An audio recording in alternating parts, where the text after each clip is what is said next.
that's nice. Hey, yeah, it's the IDP show. Now you know. Welcome to the IDP show. I'm your host, Josh Raymer, joined in the Sode Shack this afternoon. On my left, Bobby Reynolds. Bobo, how are you this fine October afternoon? I'm good, Josh. How are you, buddy?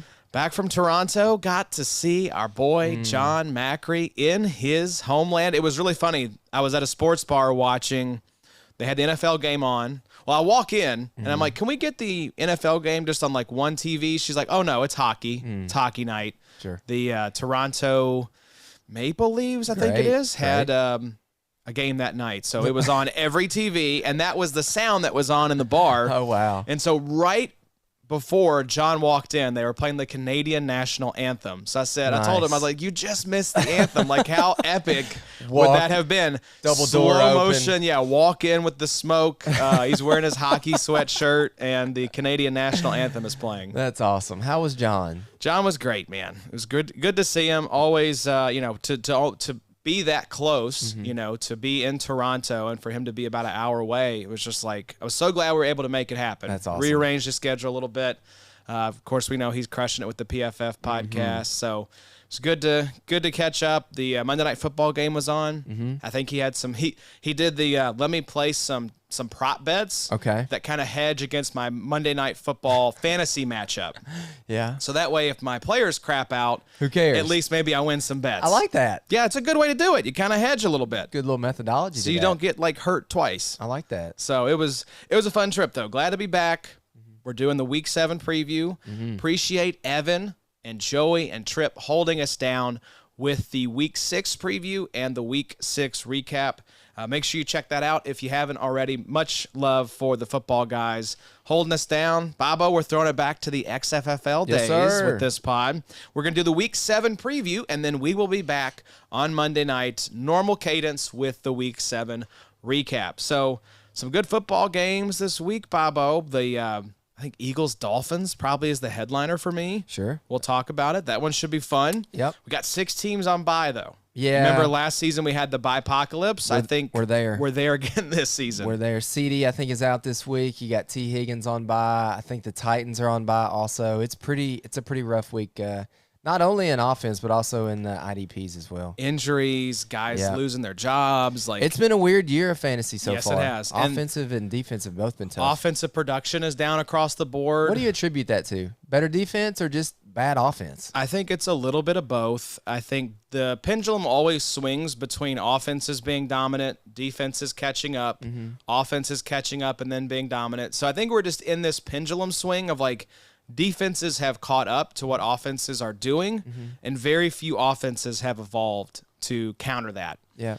And just, we're still in kind of we're out of that first month of the season now. We're going into Week 7, so we're, a month and a half in. I think the football will get better as we go. Yeah. I hope so. Yeah. Because I think we're still seeing, I think the first month of the season is essentially the preseason at this point. So you're going to see some rough football that first month. We have. My hope is that it gets better. The Monday and Thursday night games have been pretty disappointing. Yeah. Even this Monday night, Cowboys-Chargers was not what it was, what was it, like 17-20? It was like I think a field goal won it. But, it's been weird. You're getting into the cold months. You're getting into the Derrick Henry, rushing type months. But Derrick Henry rushing months on another team potentially. Yeah, from what I'm seeing on Twitter. As running back's been that's been a rough go. Been just a minefield. Absolutely. You think you got someone, and then A-Chain's on the shelf. Kyron Williams is on the shelf. Khalil Herbert to IR. It's literally like across the board. There has been dudes going McCaffrey, down left and right. Good gosh, Saquon. Literally, we talk about everybody. Everybody's been hurt. I feel My like. beloved Anthony Richardson on the shelf for the season with the shoulder surgery. So wishing him a speedy recovery and be excited to see him back next season. I don't hate it. I shut him down. If it's bad. Saw enough. Yes. We got he a looks little great. glimpse. Y'all weren't going to be that good this year anyways. Don't rush him back and jeopardize the future. Take whatever time you need, Anthony. Agreed. And we'll see you back in 2024. But we're going to go through these games, Bobo, and we're going to kick things off with Thursday Night Football. Jaguars versus Saints.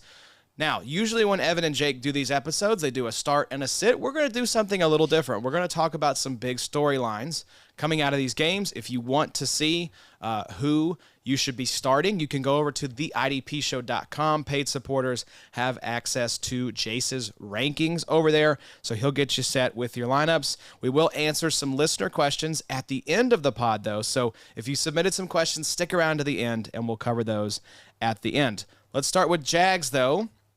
Josh Allen and Trayvon Walker versus Derek Carr. He has been pressured 77 times. He's taken 17 sacks, 9.4 the last 3 weeks. It looks like to me, Bobo, that this is a pretty nice matchup for the Jaguars edge rushers. Josh Allen averaging 18.5 points per game, 20.07 the last 3 weeks. And then Trayvon is 10.05 points per game average, 9.4 the last 3 weeks. You look at the win rates in true pass sets, it's been pretty good for both guys. 22.1 for Josh Allen, 16% for Trayvon Walker. They're both playing a healthy snap share, 75% of snaps for Josh and 83% for Trayvon. The Saints have the 26th ranked offensive line coming into week 7, according to PFF. James Hurst, Ryan Ramczyk from the offensive line of the Saints, both out this week. So fire up both these guys. We've talked about Josh Allen in the past. What are we doing with Trayvon Walker? Let's start there. You know, Trayvon Walker, I was literally just looking, 2.5 sacks so far in the year, but really just hasn't had a game that he's popped off and really scored more than 13 points, 15 points a game, which is kind of disappointing for what we expected for Trayvon Walker coming into this season. I kind of expect tonight to be a little Trayvon Walker night. Okay. Thursday night, he's been kind of quiet. He did have a half sack last week, but exactly like Aaron's put here in the doc, you know, you've got some kind of backup lineman here in play. I didn't know that Trayvon was averaging a higher snap percentage than Josh Allen. That's pretty interesting. Yep. Man, I think Trayvon could be a nice little play this weekend. Could see a sack and a half. I think a sack and a couple of tackles. You know, that New Orleans offense is abysmal. You know, Kamara's really nothing anymore. Yeah, they should be better than they are, I feel like.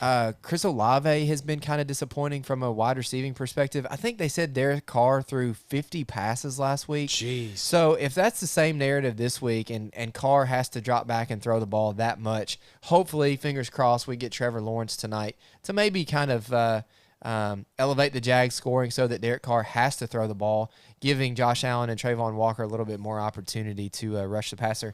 Give me Trayvon Walker this week. But here's a question for you. What are we doing with Josh Allen right now? Are we just in Dynasty, if you have Josh Allen, are you selling him? Are you just riding with him right now? He is one of the more polarizing edges right now because, you know, most of the time edges in IDP, we want to hold to our Max Crosbys and our Will Andersons and our, Myles Garrett's. But I don't know that Josh Allen's ever going to take a step into that category. I think I look at him as the classic edge 2. He's not a guy I want as my edge 1. I think his value is only going to increase once he either gets a big deal in free agency or the Jags bring him back on a new contract. So if you want to sell, I don't think this is the time right now. I would do the classic wait till the new deal comes out and his value sees a bump as people feel more secure. You know, if he goes and gets a massive contract from somebody else or comes back to the Jags on a massive deal, that gives a little boost to his value in people's minds. So I think you're staying in the Flames. I think you're starting him every week just because we've seen the boom potential. And then I think you're holding on to him in Dynasty. And if you want to cash out when that new deal comes through. Yep. So let's talk about the other big talking point from the Jags. Devin Lloyd took his job back with emphasis in week 6, 18.25 points that week.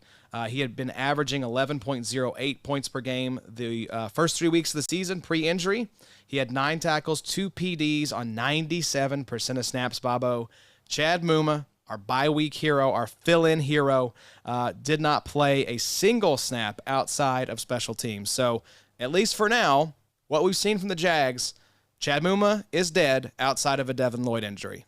I kind of like Devin Lloyd still. I don't know if maybe you have a differing opinion, but I don't think Muma is anything at this point. I think Muma is just one of these backups that is only going to see relevance if something were to happen to Foye or Devin Lloyd. I think Devin Lloyd is a nice little buy low right now because there's definitely a little bit of stink on Devin Lloyd. You know, the PFF grades have not always been good. The production has not always been good, but he's played pretty much 4 games this season.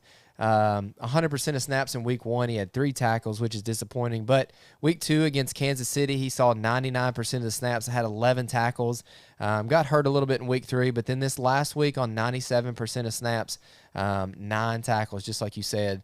Man, Devin Lloyd just, when he's given the opportunity and when the game script is good, he will produce for us in IDP. I think it's been arrow up. I think this was one of those games where it's like, show me Devin Lloyd, show me Jacksonville. What are you going to do with this guy? And for all the games where he has been healthy, it has been him and Foyce Aluakan, and that's it. No rotation, no Chad Muma breathing down his neck.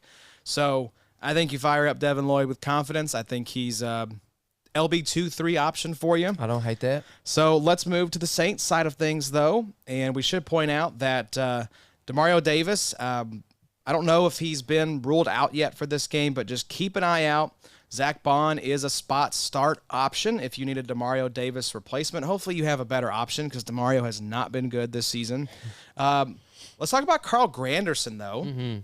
This was someone that I know was a sleeper value pick this offseason, and Carl Granderson has been great. 20 points in week 6, 15.7 points per game on the season, 23 tackles, 7 TFLs, 4.5 sacks on the year, 23 pressures, 4.2% win rate, playing 76% of the snaps and grading very well by PFF.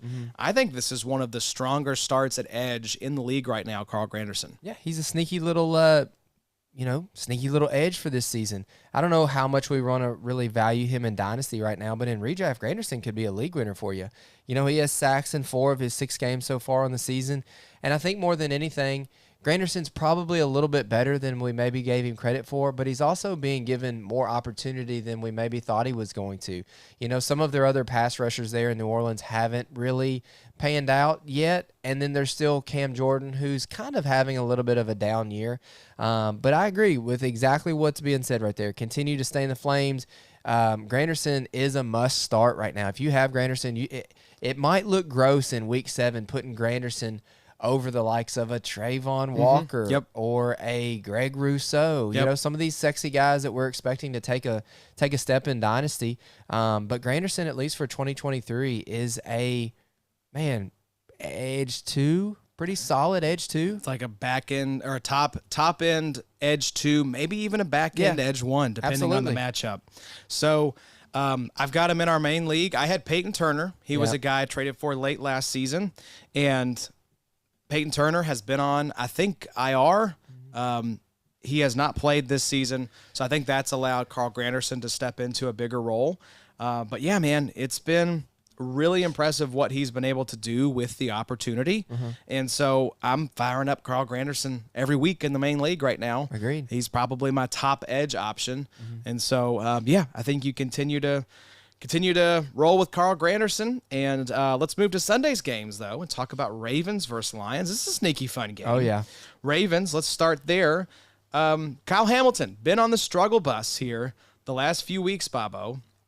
We know he had the massive game in week 3, decent game week 4, but he's missed double-digit points the other 4 weeks, just 4.69 points per game average in those 4 weeks. That is not good. He is playing 100% of the snaps, aside from the ejections, 64% of his snaps in the sweet spot, grading very well, 73.7 overall with a 90.4 pass rush grade. But what are we doing with Kyle Hamilton? It feels a little bit like Josh Allen in that we've seen the boom, we've seen the big blow up potential, but the consistency hasn't been there for Kyle Hamilton this season, despite 100% of snaps and really good alignment. You got to start Kyle Hamilton, you know, because it's almost kind of like the Josh Allen effect to where, sure, there's some really down weeks and, you know, his average points per game doesn't look that bad, but man, you would just feel like a fool if you had Kyle Hamilton sitting on your bench when he had 3 sacks or when he has a sack and a pick.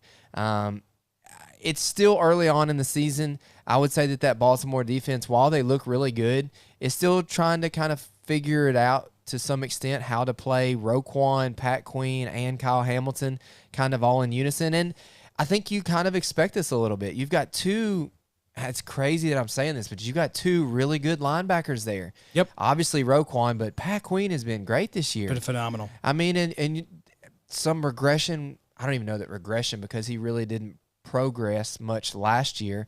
But Kyle Hamilton was maybe we should have seen this cap to some extent just because of who he has to play alongside of. It's true. I just wanted to point out, so from the rankings that Jace put up for week number 7, Carl Granderson is his DL 22, edge 17. So he's got him right there in that middle of the road edge category. Kyle Hamilton is still a top 10 safety. Yeah, I wanted to see where Jace had him as well, because that is going to be I've already seen questions. We've gotten questions about Kyle Hamilton. I've said it on other podcasts. Yeah, he's got him as safety 14. Yeah. So I've said it on other podcasts. He falls into the bucket of, I don't want to sit this guy and have 40 points on my bench and feel like an idiot. You start him this week, too, because that Detroit team is a good team, and they're going to have to throw the ball because I feel like all of their running backs right now are banged up. I love Kyle Hamilton to rack up some tackles this week, also with maybe a little potential sack upside. Yeah, let's talk about speaking of sack upside, the Ravens pass rushers. This is a really tough matchup. You've gotten a great output from all these guys in week 6 versus the Titans. Justin Madubuike went for 31.25 points in week 6. Jadeveon Clowney, 27.8. Kyle Van Noy, even 16.15. But Lions have the number 1 ranked offensive line by PFF coming into week 7. Do you remember a couple years ago with Nate Tice when he was talking up Madubuike? Yeah, I do. I think that was 2021 maybe. Talking about this guy coming into the league. You starting Madubuike this weekend? I'm probably not starting any of these Ravens. I'm with you. It's just a bad matchup. I'm with you. Not saying I don't like these guys as like sneaky plays, especially D tackle required. Madubuike is a great option. Jadeveon Clowney has been really solid this season. He's got 11.35 points per game average the last 3 weeks, 60% of snaps for the season. Madubuike is playing 70% of snaps this season. And Kyle Van Noy, that was, make sure you check out, guys, IDP Bets. It's our brand new show with Adam and Johnny. We're going to have a rotating cast in there talking about defensive prop bets, probably a 20 to 30-minute show. Episode 1 just dropped. Adam called out Kyle Van Noy over 0.25 sacks against the Titans. He got himself a sack and that cash. So Adam and Johnny made me a little bit of money. Sure. So make sure you're tuning in. That'll be an irregular show, so make sure that you're on the YouTubes, and we'll drop it over there anytime they put out an episode. But yeah, sit your Ravens pass rushers this week, just because that Lions offensive line is, in my opinion, the best in the league. I think so, too. Let's talk about the Lions, Bob Owen. Who's first up here from the Detroit Lions? Absolutely here. So you want to talk about Brian Branch? Let's talk about we got to talk about the long-haired wonder first. Mr. Anzalone. Yes. Love him or hate him here. Anzalone is a great start here at linebacker this weekend. He's averaging 21.25 points in week. He had 21.25 points in week 6. 15.58 points per game the last 3 weeks, and he is seeing 97% of the snaps this season. This was a mower thought, absolutely, that I didn't tweet out because I don't tweet anymore, but I did have that thought this weekend of, man, Jack Campbell, Drew Sanders, Miles Murphy, Will Anderson to some extent, a lot of our rookie IDPs, FAU, Will McDonald. We could go on. Keon Branch. I mean, a lot of them have really just not. Keon White. Sorry, I was mixing. Brian Branch. Keon Branch White with Brian good. Branch would be. That would filthy. be an interesting animal there. Yeah. Be a good edge defender. But yeah, it's just been a weird year, and I can't fault the Lions for what they're doing right now. I mean, we do not like Alec Anzalone just because he's really good at tackling, but the reason we have to talk about Alex Anzalone is because he's really good at tackling. That's right. He's a great IDP producer. Yes. And he has played better this season. We got to give him his flowers. Yep. 76.3 overall defensive grade, 75 grade in coverage. So stinky but startable. That's man. right. It's like you don't love what he's doing to our Jack Campbell hopes and dreams, but he has at least somewhat justified being on the field in place of Jack Campbell. I think brighter days are ahead for Jack Campbell, but yeah, I mean, for right now, you're not taking Alex Anzalone out of your lineups. He's LB21 for Jace this week.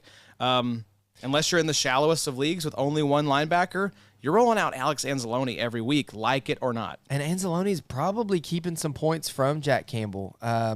Campbell 38 and 32% snaps in week 1 and 2, got all the way up to 61% in week 4, but then fell to 45 and 52% the last 2 weeks. So Jack Campbell is definitely still a guy in Dynasty who needs to be on your radar. But, man, in redraft this year, Alex Anzalone is just crushing. Yeah, let's talk about the next storyline, though, Bobo, and it is Mr. Brian Branch. Sure. So what do we got on Mr. Branch? Yeah, Mr. Branch here is back to practicing this week. Just keep an eye on that this weekend. This is a Sunday game, so if he is ready to play, fire him up. Dude is super fast. 11.75 points in half of the week in week 4. He's averaging 19.83 points per game weeks 1 through 3 before he got hurt. He played 77% of the snaps on this season. And then CJ Gardner-Johnson is on IR. It sucks. It does suck. He was playing so good there at the end of last season, obviously, and then he got traded, was playing great for Detroit. That's been one of Adam's really good IDP calls as far as DBs go here recently, talking about CJ Deuce.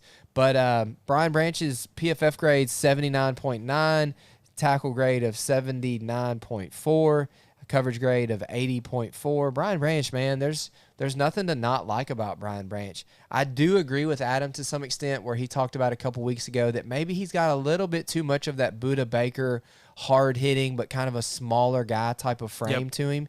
So maybe expect a couple little injury tags from time to time. But in a DB landscape from one year to the next, it's just so flip-flop. Up and down. You just It's never fluid. can know aside from, shout out Macri, King Derwin, who's going to be, top 5 1 year to the next. Brian Branch is by far one of the best DBs to hold on to in Dynasty. Yeah, surging up the Dynasty ranks. Yep. Let's talk Buccaneers, Falcons. On the Bucs side, Big Vita Vea is a solid spot start, especially if you're in a D-tackle required leagues. 13.5 points in week 6. He's averaging 13.88 points per game on the season. And let's talk about, though, Devin White. Bobo, what is your panic meter 1 to 10 on Devin White? He scored 7.25 points in week 6. 4 out of his 6 games was 7.5 points or less, 11.2 points per game average on the season. 65% of his points came in weeks 1 and 3. He is still playing 99% of the snaps. So the opportunity is there.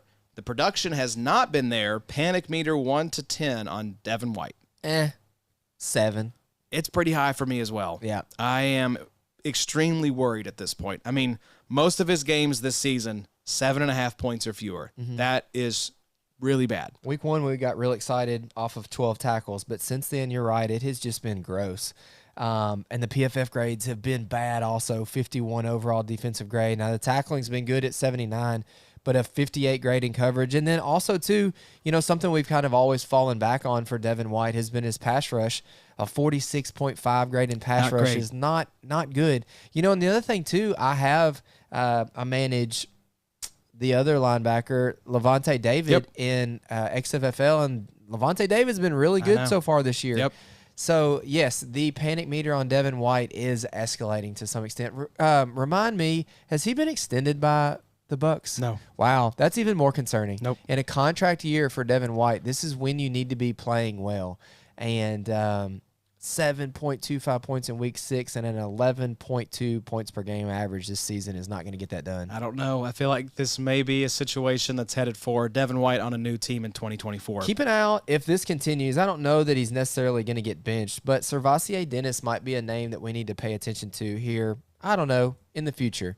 Because that Bucs team is just not very good this year. They're probably looking to the future with one of Levante David, who's really old, or maybe they just don't keep Devin White, and maybe Servassier Dennis is next up. He's literally getting no run right now, so that's a really deep sneaky trade target at the end of the season because I think either Levante David is going to retire or Devin White is going to be on a new team, or potentially both. Yep. I don't see a world in which both of these guys are back on the Bucs in 2024. That whole team seems like just get rid of everybody. It's Baker, like you're gone. Mike Evans, and Chris Godwin, y'all will be better used somewhere else. They've been surprisingly solid, but that Yeah. division is just not that good. Yeah.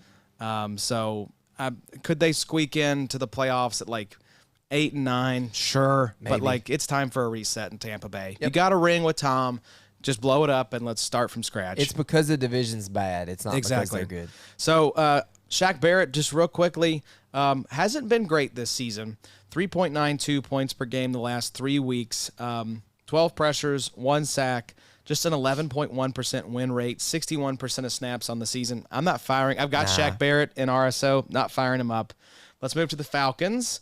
Is Nate Terravere, which is Latin for landman. Thank you, Aaron, for making us sound smart on this podcast. Anything more than a floor play, LB3-4. And where's the Ellis upside? So Nate Landman, 9 points in week 6, 7.31 points per game average, weeks 1 through 5, 31 tackles on the year. Only other stats are 1 TFL and 1 QB hit. 86% of snaps the past 3 weeks. I mean, he's like your in consideration maybe for like your LB3 or something like that. In some buys. Yeah, exactly. I'm trying not to fire up Nate Landman. I'm also not really trying to fire up Caden Ellis, unfortunately. Yep. 5 points in week 6. He's averaging 9.82 points per game this season on 100% of snaps.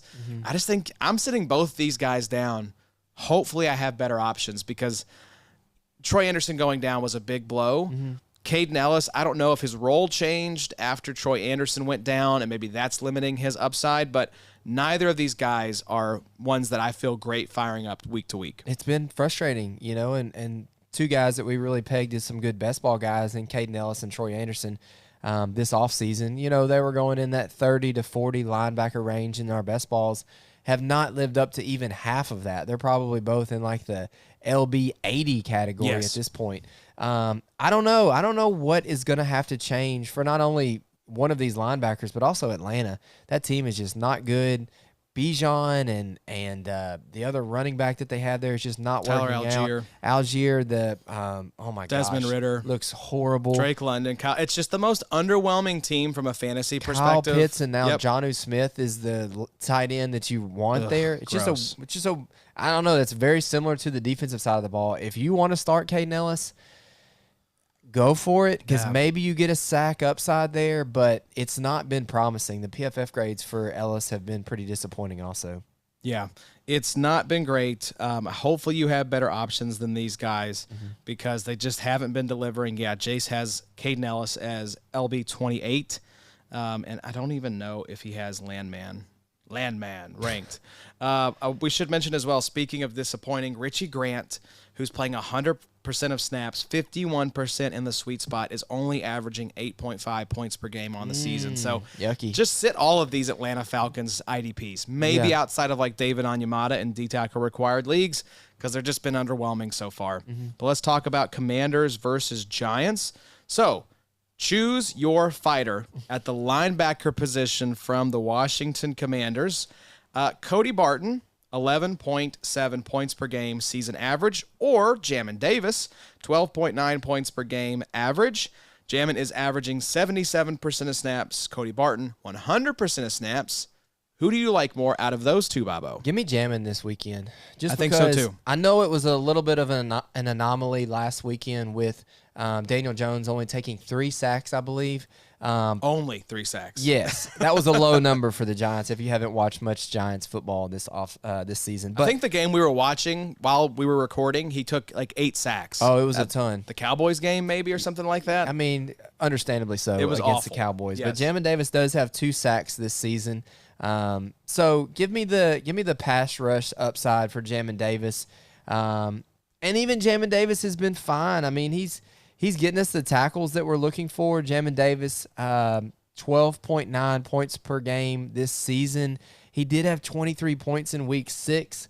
16 points for Cody Barton in week 6. They're both fine, but I just think that there's an opportunity for maybe Davis to get in the backfield. I think it's reflective of how you play fantasy. Yeah. Because do you want to swing for upside? Let me tell you this. Do you want to go for a safe floor?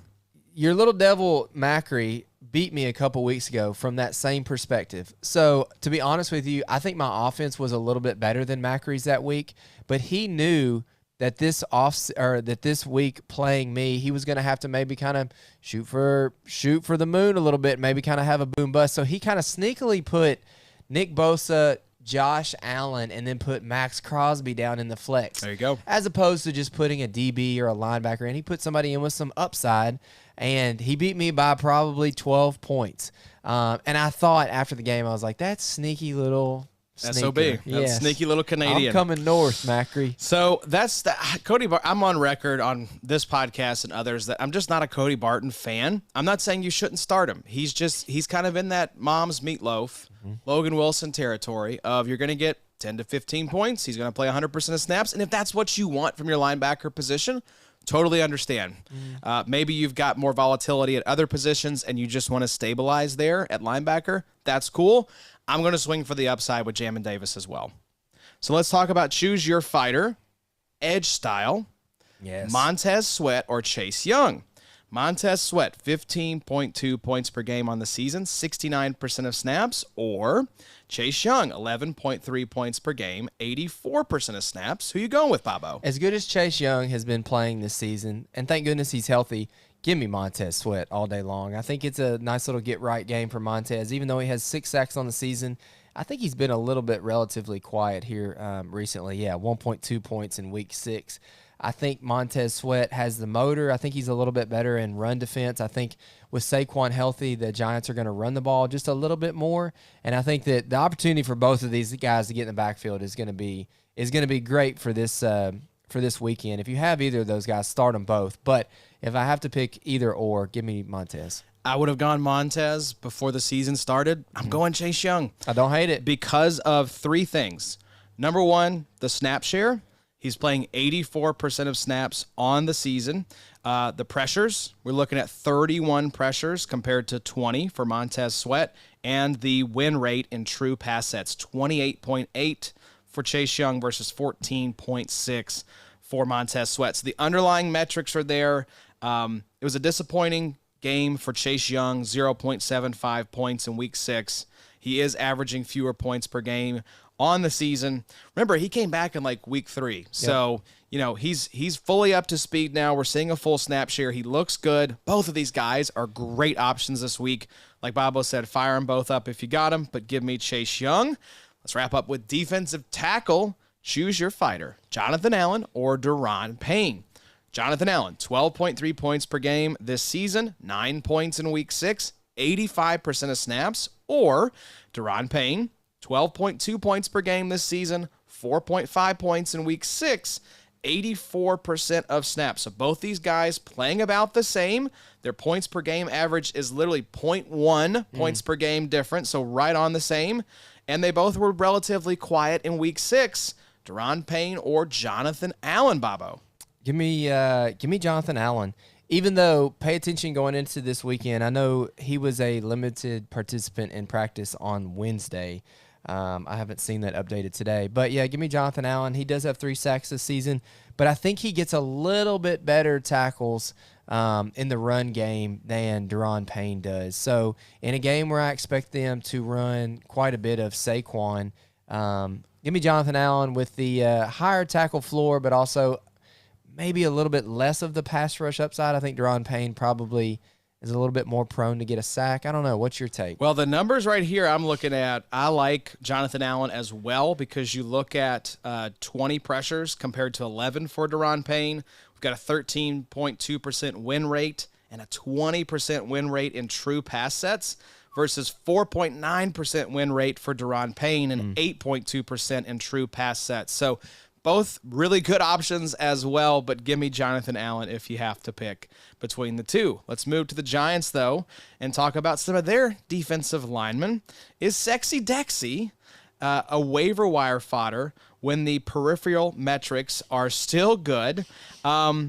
This is one of those instances where we have some good underlying metrics, but the production has not been there, Bobo. Yeah. So we have to wonder, is Dexter Lawrence worth holding on to? 1.25 points in Week 6, 5.7 points per game this season on average. One game over 8 points. He's playing 70% of the snaps.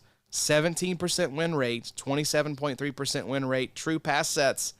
Are we being patient with Dexter Lawrence or tossing him to the waiver wire? You know, the pass rush PFF grade of 86.8 and then his overall defensive grade of 90.6 is encouraging. I don't feel like you probably ship him off just yet. I don't know that I'm plugging him into my starting lineup right now. He's probably going to be more prone to lose you a week than he is going to be to win you a week at this point. And we have enough data at this point, 5-6 weeks into the season, to know, all right, who has the upside and is showing us something versus a guy like Dexter Lawrence who has the pass rush upside and who has not been doing anything for us lately. While he may get in the backfield this weekend, I want to see it first before I'm really plugging him into my lineup. Yeah, it depends on lineup depth and league depth and all that. I think there's some important considerations here. This guy is good enough. I'm not just tossing him to the waiver wire if I've got a deep enough bench, because I think you can stream defensive tackle. Mm-hmm. So if you want to sit Dexter Lawrence down and see if he turns it around and just spot start in the meantime, I don't know that I'm just kicking this guy to the curb. I will say Madubuike is available in a lot of leagues. Yeah. I picked him up. I would start a lot of places in the last 2 weeks. Well, it's a really good matchup this week against true. Sam Howell and That's the Commanders. True. So that's Madubuike's been better recently. That's a coin flip for me. I think that's really close. So let's talk about, though, another great matchup. Kayvon Thibodeau versus Sam Howell. Never fear, Kayvon managers, because Sam Howell is here. Sam Howell, the most sacked quarterback in the league, with 34 sacks taken through 6 games. Now, Kayvon was quiet last week, 1.25 points in week 6, but he is averaging 14.88 points per game average the last 3 weeks. He has an 86% snap share on the season, 16 pressures, 4 sacks, but just a 6% win rate. Now, 14.3% win rate in true pass sets, though. Mm-hmm. So I think you fire Kayvon up. I mean, I just think you've got the best possible matchup for a quarterback taking sacks. Mm-hmm. Good chance Kayvon gets you a sack this week. I agree. I think Kayvon was close a couple times last week as well, but just couldn't get home for it. Sam Howell against Kayvon. Kayvon's going to win, I think, multiple times this weekend. I think so, too. I think there's going to be an opportunity. Could be looking at 2 sacks. Something, for Kayvon. Yeah, something else we haven't talked about. Aziz isn't playing as well, so I mean they really need Kayvon to come through. Yeah, Ojulari's been a bum this year. He sure has. Which I was. Isn't he on IR right now? I don't think so. Okay. I don't think he played maybe the last couple weeks. He might have gone on IR and I just missed it. I'll look and see. But yeah, while you look that up, let's talk about Bobby Okereke. He is locked in. So what are we doing with Micah McFadden? 22.25 points in week 6, 13.69 points per game average weeks 1 through 5. 7 tackles, a pick, a fumble recovery, a PD, a QB hit, 5 return yards, 74% of snaps this season. Micah McFadden has been awesome. Yeah, I think you fire both him and Bobbio up with confidence. I like them both as like LB 2-3 options for you. Aziz did go to IR this last weekend due to an ankle. But yeah, I agree. Okereke and McFadden have both been stellar. I wish that my baby Isaiah Simmons was a little bit more relevant this year, but he has been nothing. I'm sure that move and then learning the Wink Martindale defense was a little tough going into week 1. Simmons will be a bye week injury fill in if Bobby O or Micah McFadden gets hurt, but he's kind of in that Chad Muma bucket of just like not going to be relevant minus an injury. And then McFadden had a game a couple weeks ago. I don't remember exactly who it was against. I think it was at San Francisco where he was just flying around making plays everywhere. I can't believe I'm even really saying this, but do you think Okereke or McFadden scores more points per game from here on through the rest of the season? I mean, assuming health, I will probably take Okereke just because of the snaps, Sure. but if you want to make the case for McFadden, I'm right there with you. I think he's kind of that Jamin Davis comp of like playing fewer snaps. Mm-hmm. But, I mean, we saw Jamin Davis higher points per game average than Cody Barton, who's playing 100% of the snaps. I think McFadden has that explosive type of upside where you're going to see more boom weeks, and he could end up outscoring Bobby O. This defense is just not what we kind of expected it to be. You know, Aziz started slow. Kayvon has kind of been slow to some extent. Now Leonard Williams and Dexter Lawrence on the interior have not really done too much for us this this season. So weird setup. Now Pinnock might be the safety to roster over McKinney. I don't know. There's a lot of weirdness going on in New York. Yeah. A lot of weirdness. Thankfully, you get the Commanders, so we should be a little bit of a get-right game for at least the Giants' defensive line. Let's talk about Raiders versus Bears. Raiders, Bobo, over under 1.5 sacks for Max Crosby, going up against the Chicago Bears, who have given up at least a half a sack in all but one game this season. Bears QBs have allowed for 25 sacks so far. Doesn't sound like we're going to have Justin Fields this week. I think it's Tyler Bagent. Yes, who some great research here from Aaron. In December 2022, Tyler Bagent threw 2 interceptions and was sacked 8 times against the Colorado School of Mines, which is an actual thing that really happened. If you look at some of the players on their roster, the Colorado School of Mines, they got some wild-ass haircuts going on. So shout out to... Oh, my gosh. Right? That's not a headband. That's not a headband. That is his actual hair. Yes. So shout out to Shane P. Hollum and John Helmkamp for that little tidbit there. I've never seen that before. Yes. So Tyler Bagent is apparently starting at quarterback for the Chicago Bears going against the Raiders. So give me the over on whatever the sack total for Max Crosby is. Our dude is averaging 18.8 points per game on the season, 15.95 last week, 97% of snaps. Like, what in the world? 38 pressures, 5.5 sacks, a 19.8% win rate with a 26.5% win rate in true pass sets, 91.5 defensive grade, 90.2 run defense, and a 90.7 pass rush grade. My God, Max Crosby has been everything that we wanted this guy to be, coming off the IDP 1 overall season last year. You think homie really wants to be playing 97% of snaps? I think he kind of does. Really? I think he's kind of like one of those psycho competitors that don't take me off the field. Yeah, unless you chop my leg off and get me back out there type of thing. I gotcha. You just got to know he's tired. He's so tired. Oh, my goodness. You got to know that that's limiting some of his pass rush upside to some extent. Now, he's going to get you some more tackles, and, maybe he is one of these guys that just has a motor. But every once in a while, that motor gets hot. Yeah. I just hope he's got, good ice bath, recovery routine. Sure. Let's get him on the, massage table. Let's get him in the Cairo. Get somebody, hopefully he's got some good body work professionals taking care of Mad Max, because homeboy is leaving it all on the field week in and week out. You got to hope so. So let's talk about, we're trusting Max Crosby. We know that for sure. Are we trusting Big Bob Spillane, 6.75 points in week 6? He has 2 games over 24 points. 3 games under 8.5 on the season. He's averaging, because of those kind of dichotomies there, 14.2 points per game. Average this season, 100% of snaps, but a 19.3% missed tackle rate. Yikes. Yeah. That has led to his 47.5 tackle grade from PFF. Trusting Big Bob Spillane? No thanks. Not for me. Yeah. I've said this, the Cody Bartons and the Big Bob Spillanes, they just don't do much for me. Nope. I'm going to look for better at my linebacker position. I agree. So let's talk about the Bears. Linebackers continue to buck the team trend and won't massively disappoint you. Edmonds may be a little bit of a disappointment from time to time, but TJ Edwards has been really solid.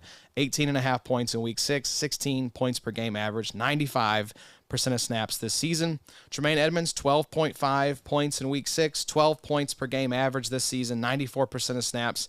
Both these guys feel pretty solid, Bobo. These boys about to play a lot this weekend, I have a feeling. Old Bagent, if he can't move the ball, you're going to see a lot of Edwards and Tremaine Edmonds. Who was it Tripp was talking about with the Blake Cashman breakout game last week, where I think he was close to IDP 1 scoring-wise, that the Texans played, I believe, 82 snaps on defense. Oh, my God. We may be seeing an 80-snap game for these linebackers.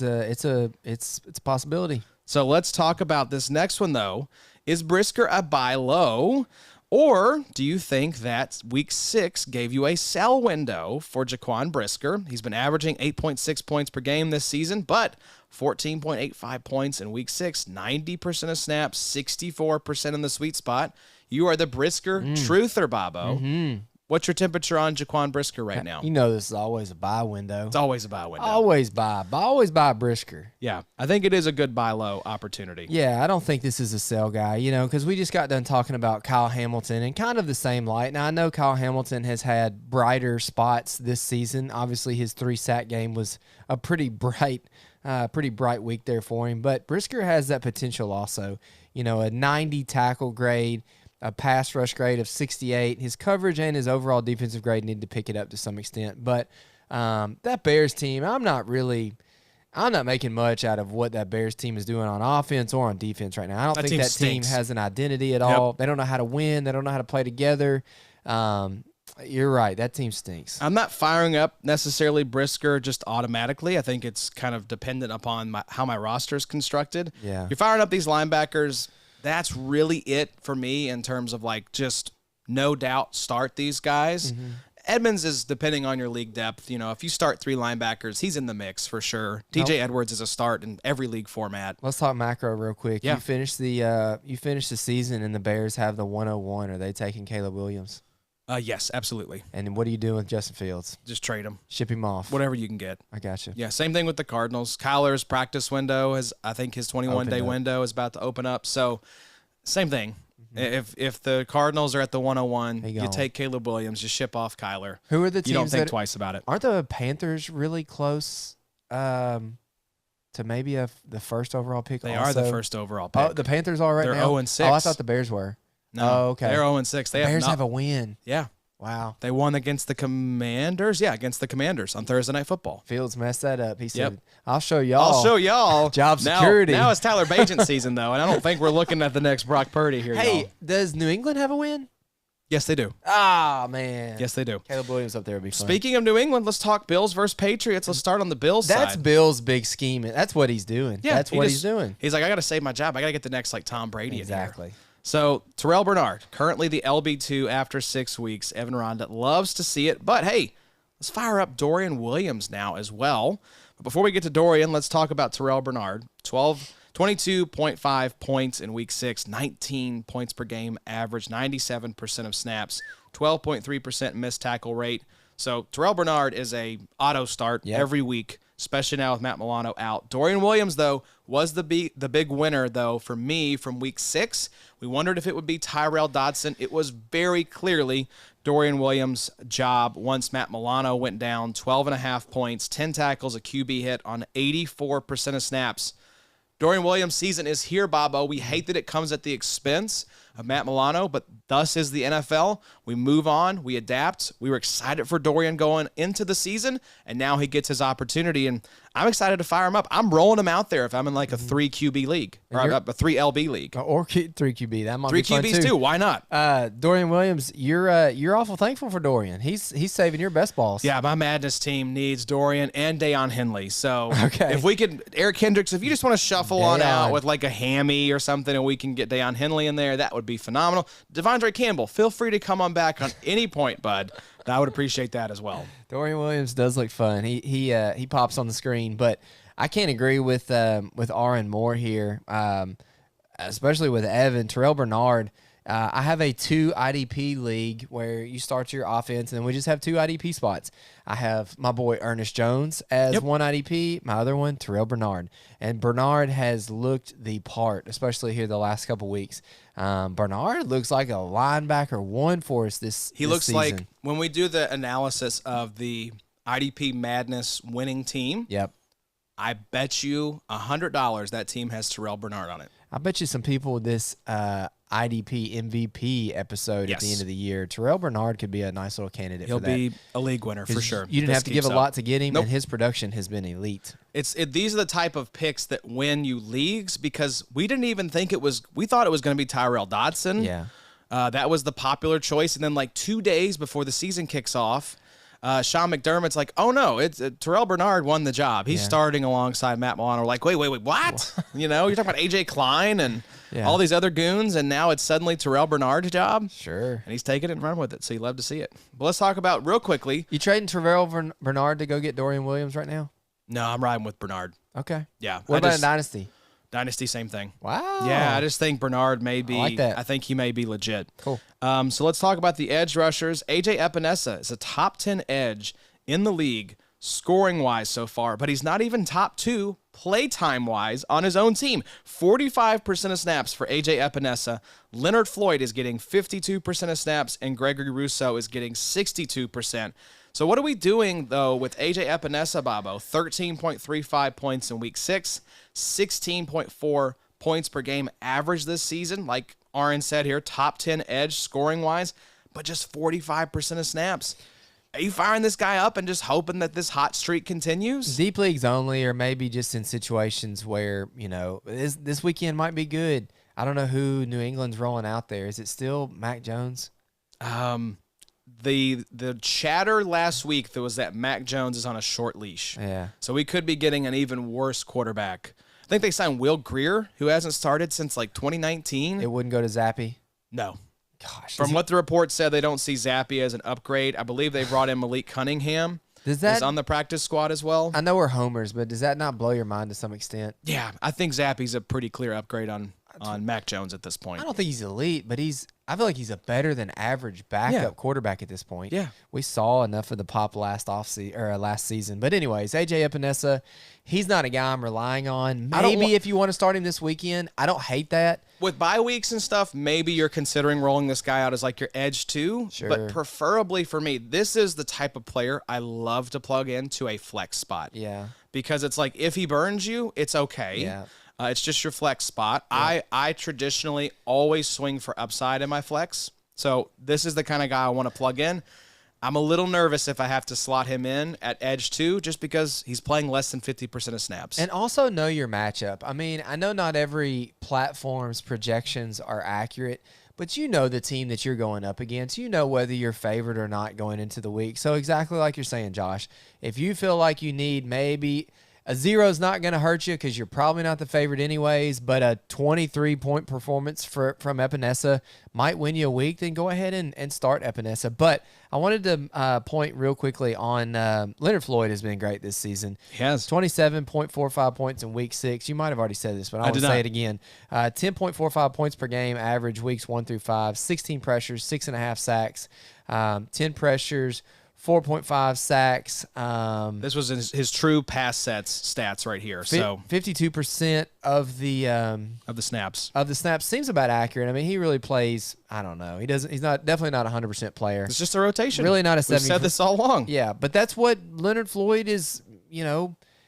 I think that's his upside is his sack ability. I mean, when he was in LA, his percentage snaps were probably way higher because they didn't have anybody else there. But man, Floyd, did I say Floyd 10 sacks this season? I think so. I think that was one of your flag plans. I don't even remember now. But who do you think loses out here with Von Miller working back in now? I think it's Greg Rousseau. You think so? I don't know. Rousseau has not been good so far this season. He's been fine, but he hasn't been great. 12.5 points in Week 6, 14.4 points per game this season, 17 pressures, 3 sacks on 62% of the snaps. So, I mean, it may be Epinesa.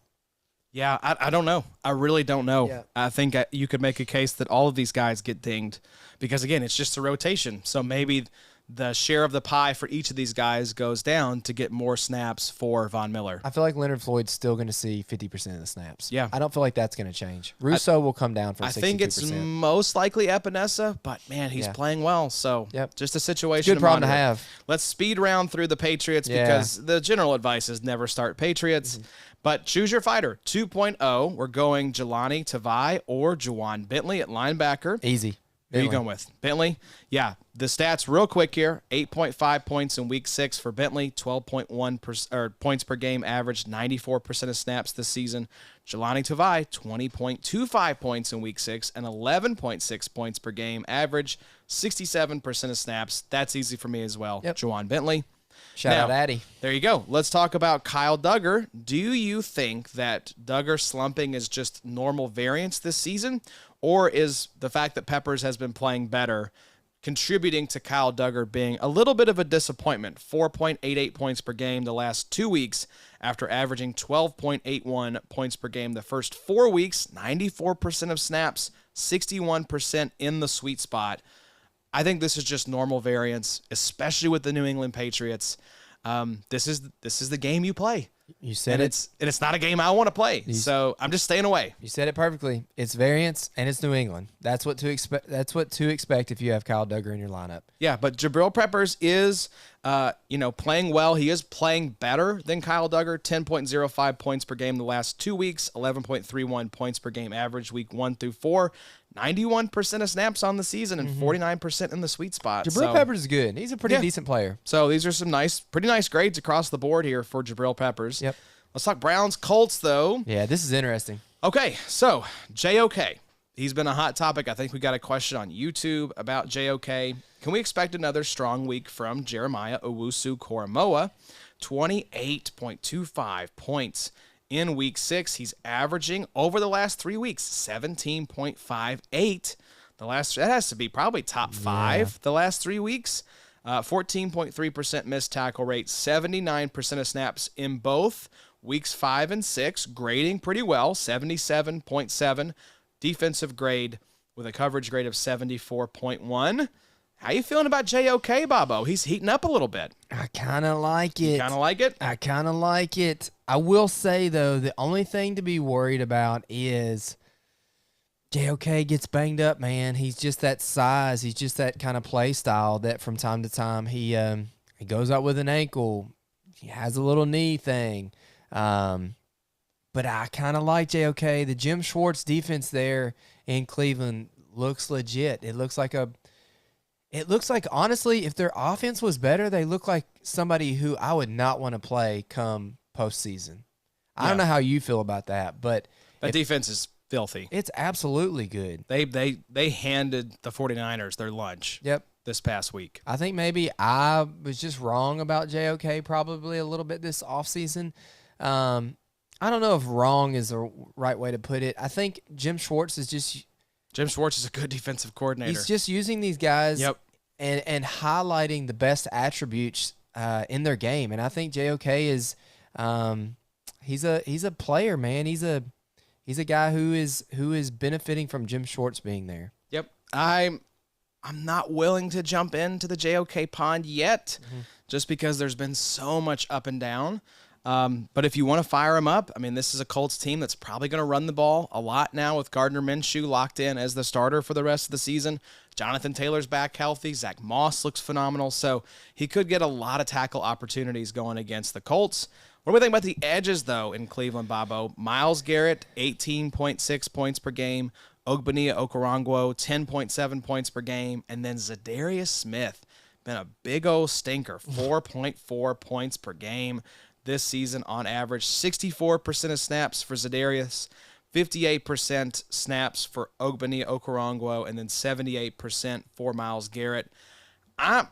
It's really hard because Zadarius has the underlying metrics that we like, 22.1% win rate, and then 28.8% win rate in true pass sets. He's got 17 pressures. So it's like he's doing the things that we like to see. He's just not had the production. I don't blame you if you want to cut this guy loose. I'm probably taking the Dexter Lawrence approach and just like hold on and hope for brighter days if I've got a deep enough bench. But I don't know, man.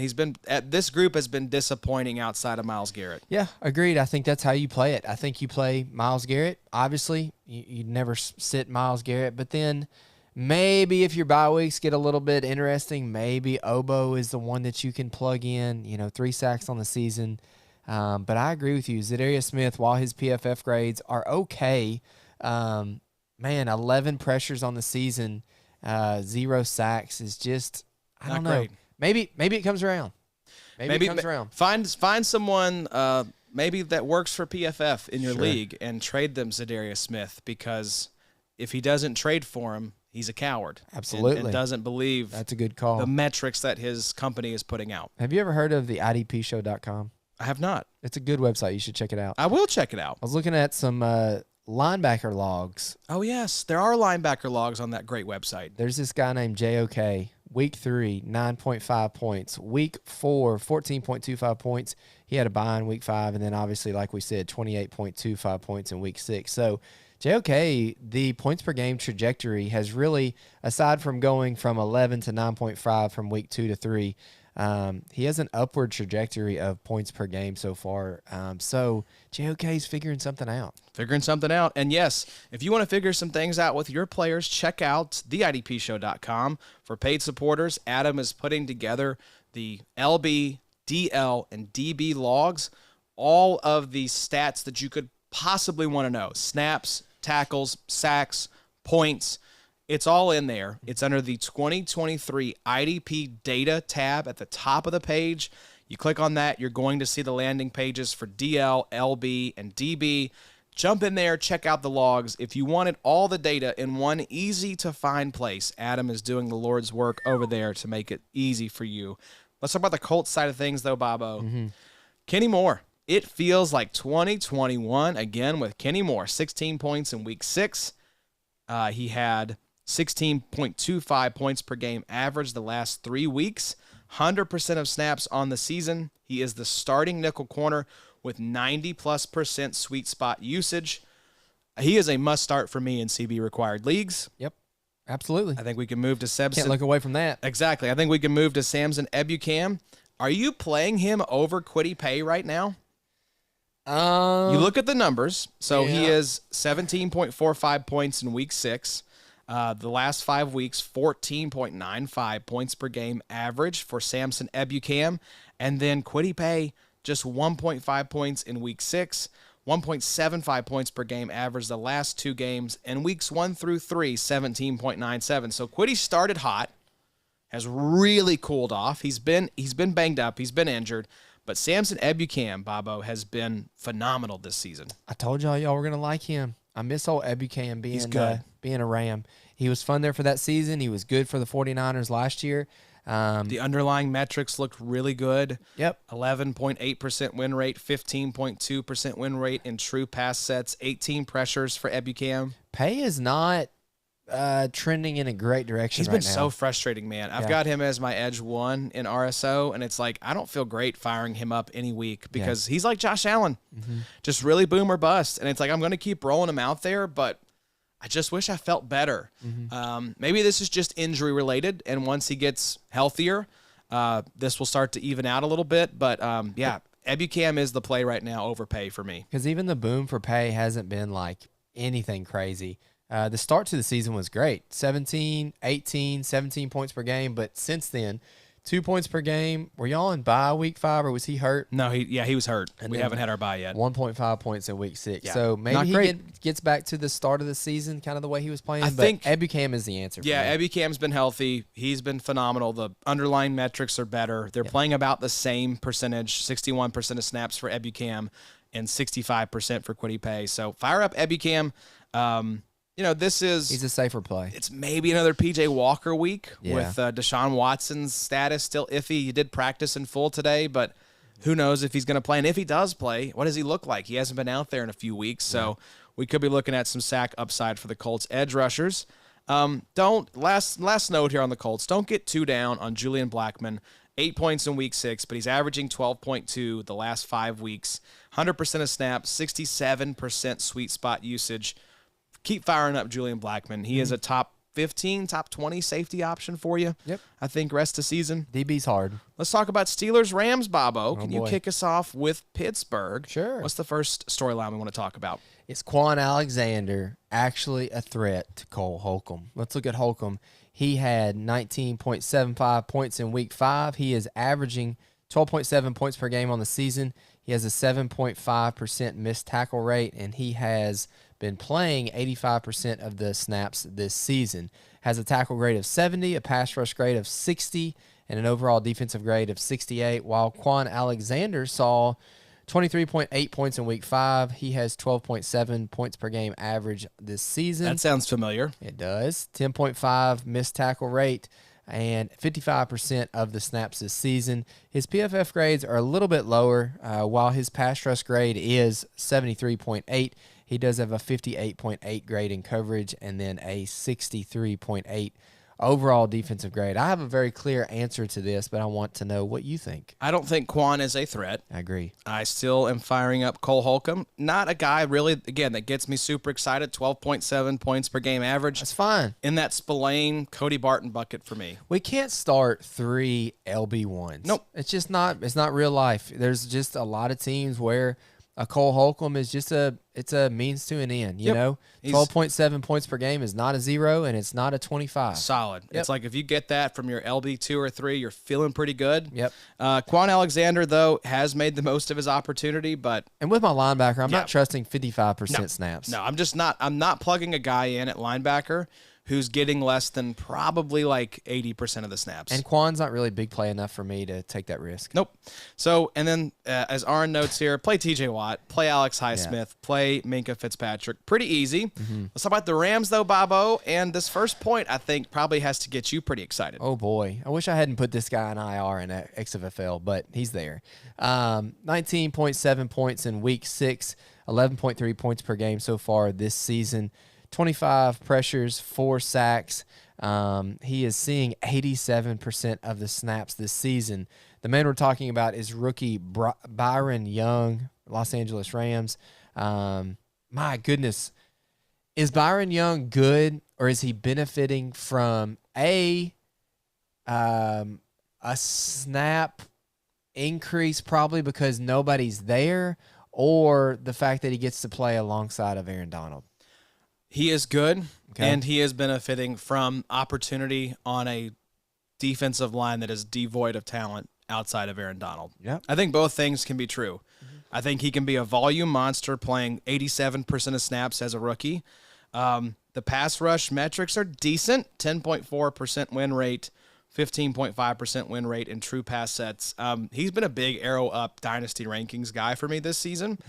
I famously took him in the trade that Adam gave me shit for later on because I took the Byron Young side of things. And I still feel good about that because I think it's really, really hard to identify these up-and-coming edges because unlike linebackers, the snaps can vary so much depending on the team and the scheme that if you find one of these guys that you think has like north of 75, 80% of snap potential and is on a team that's rebuilding, so the opportunity is going to be there, that's hard, man. That's a bingo card that's tough to fill out. So I like Byron Young a lot. I think he is for real.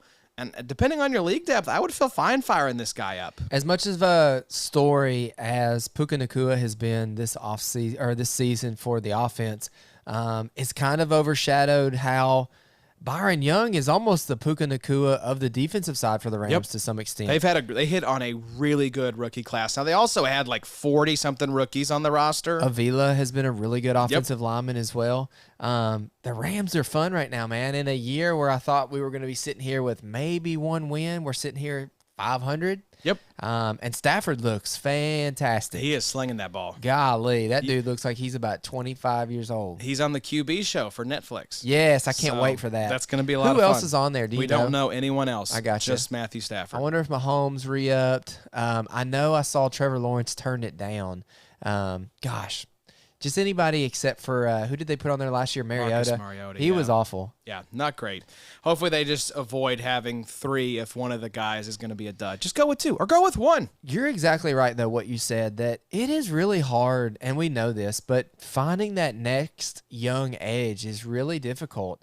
And a lot of these young edges have been really frustrating. I know. It's up and down development. You know, you've got the ones that I talked about earlier that have been rookies so far this year. Will Anderson has not really popped yet.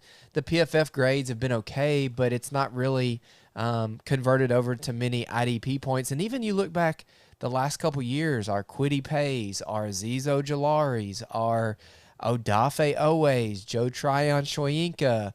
I mean, there's lots of these edges that are young that we expected to kind of Boye Mafe to take a step, just have done nothing so far this year. It's not a linear Trayvon Walker. Yeah, linear career development path. It is peaks and valleys. It's ups and downs. Aiden's the only young one that's like, wow. Aiden has clearly established himself in that elite tier. Absolutely. I think this season.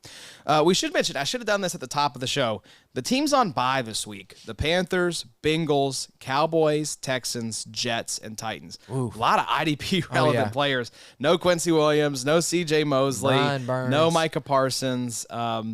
Yeah, we'll have to see how the linebacker situation shakes out in Houston. The Titans, no Azeez Al-Shaair or Jeffrey Simmons. The Panthers, no Brian Burns. Frankie Louvu's getting floated as a trade target. Jeremy Chin's going on IR. And that's a good thing that you always like to bring up is to pay attention to the snaps right after a team's bye. Yep. Because all of a sudden that rookie linebacker who has been seeing 30% of snaps all of a sudden increased to 80% of snaps. Especially with a team like the Panthers that are winless. Yeah. Just pay attention. Yep.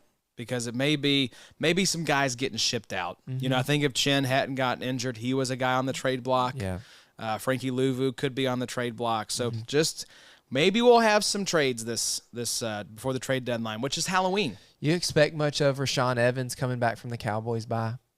No. He's a name to pay attention to. Yeah, just because didn't LVE go to IR? He did. I believe so.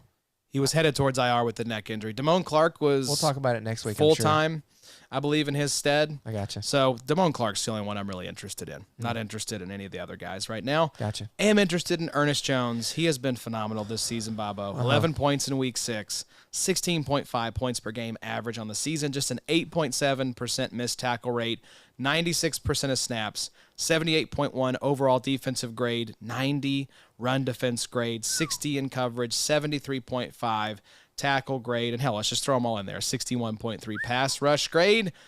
I mean, he's a top, in my mind right now, every week, Ernest Jones is probably a top 6 linebacker. Wow. Absolutely. 16.5% or 16.5 points per game. I mean, we talk about that elite, that sort of, I think when I ran the numbers, to be a top 12 linebacker, you had to average more than 13.3 points per game the past few seasons. Because when I was building the case for Devondre Campbell, I wanted to see what that looked like. 16.5. I mean, this puts you in the top half of the top 12. So let me do Ernest season, baby. Let's do a little game real quick. Let's do either or. Okay. Dynasty. Okay. Foye or Ernest? Ernest. Oh, gosh. Fred Warner or Ernest? Oh, that's really tough. Gonna go with Fred, just because I think he has a longer shelf life. Quay Walker or Ernest? Quay. Nick Bolton. Boy. Maybe Ernest. Devin White. Definitely Ernest. Zaire Franklin. Ernest. Jack Campbell. Jack Campbell. Wow. Yeah. Wow. Foye was tough. It's just Foye. I mean, how old is Ernest Jones? He's probably 24. 24. I think Foye's 28. Yeah. So the age there, I mean, I think Foye probably still deserves to be top 3 in the dynasty ranks. Ernest is 23. 23. I mean, come on. Gosh. I think this could be a good linebacker in the league for a very long time. Spot on. Foye is 28 years old. There you go. So next up here, Cardinals, Seahawks. Remember Dennis Gardeck? Is it over already due to the Cards' continual heavy edge rotation? This guy was averaging 17.88 points per game the first 4 weeks. 3.75 points per game average weeks 5 and 6, including 5.5 points in week 6. Yeah, I mean, it's 43% of snaps. He's in that AJ Epinesa bucket where he can have big blow-up games, but when you're just playing 40-something% of snaps, it's just really hard, Bobo, to be productive consistently. It's a weird year for the Cardinals. We've had Victor D, who's been relevant at times. Now they just shipped off Myjai Sanders to the Broncos. No, the Texans maybe. Yes, that's who it was. I agree. Picked him up off of waivers. He was just straight up released. While Dennis Gardeck's season has been fun, it's just been unreliable. Too unreliable to rely on. I will say. If you got him in best ball, I mean, there you go. That's a fun place to have Dennis Gardeck. But yeah, I'm not holding on to these guys on a team with as much turnover as the Cardinals, playing just 40% of the snaps. I mean, if you get like mega desperate because of bye weeks, okay, fine. But yeah, you're not wanting to be in a situation where you have to depend on Dennis freaking Gardeck. Mm-hmm. So let's talk about, though, the linebacker you can rely on out of Arizona. Don't look at the grades. Don't look at the 58.9 overall defensive grade because Kaiser White is the LB11 on the season, 19.2 points in week 6, 16.2 points per game, season average, just an 8.2% missed tackle rate. That's his best grade by PFF, 100% of the snaps. You're firing up Kaiser White. Every league size, every format. If you're starting a linebacker and you've got Kaiser White on your roster, he should probably be that guy. I feel like we kind of thought that this could be the case with Kaiser White this offseason. It was a fun sleeper. I did not anticipate top 12 upside for Kaiser White. Yeah. But he's been phenomenal. I mean, I thought that the snaps would be up there, but I didn't think the 16.2 points per game was really going to be to that. But goodness gracious, here we are looking at it. And, I'm always of the mentality, I listen to the Ballers for a lot of offensive stuff, and, they were talking about today how there's a lot of teams who are winless in fantasy and teams who are 1-5 and just struggling. But keep trying, because we're getting into the weird weeks where, you're going up against a guy who looks like on paper he should beat you, and all of a sudden you can slip by him. So I wanted to kind of lead off with the Kaiser White is a nice sell to whoever is kind of leading the league or leading your division or whatever. Looks like they're trending towards the playoffs. But he's a great cash out. Probably not not yet. Give it a couple weeks, and somebody's liable to pay you a second for Kaiser White. Kaiser White's been great. Don't maybe not a second. Yeah, maybe a third. Maybe a third. I could see a third. Yeah, if you give you a second, do it now. Yeah, I was gonna say whatever. Whoever you got behind Kaiser White, take that second all the way to the bank. Ernest Jones, LB9, good on the season right now. And same number of points as C.J. Mosley. And I feel like he hasn't had that many big plays mixed in there yet. I feel like there's a little bit more. Yeah, ceiling. He has a sack, and I don't see no forced fumbles, no fumble recoveries, no INTs, no touchdowns. There's more room for growth. Just 63 total tackles. So the breakout could continue. Yep. We need a bigger breakout. Yep. So, and then, C.J. Mosley's LB10, Kaiser White is LB11, and then T.J. Edwards is LB12. The top 12 is actually a lot of guys that we expected to see. Yeah, it is. Number one, it's crazy to me. Quincy Williams, still number one with a bullet. Yeah. Terrell Bernard, LB2. Fred Warner, LB3. Zaire Franklin, LB4. Bobby Okereke, LB5.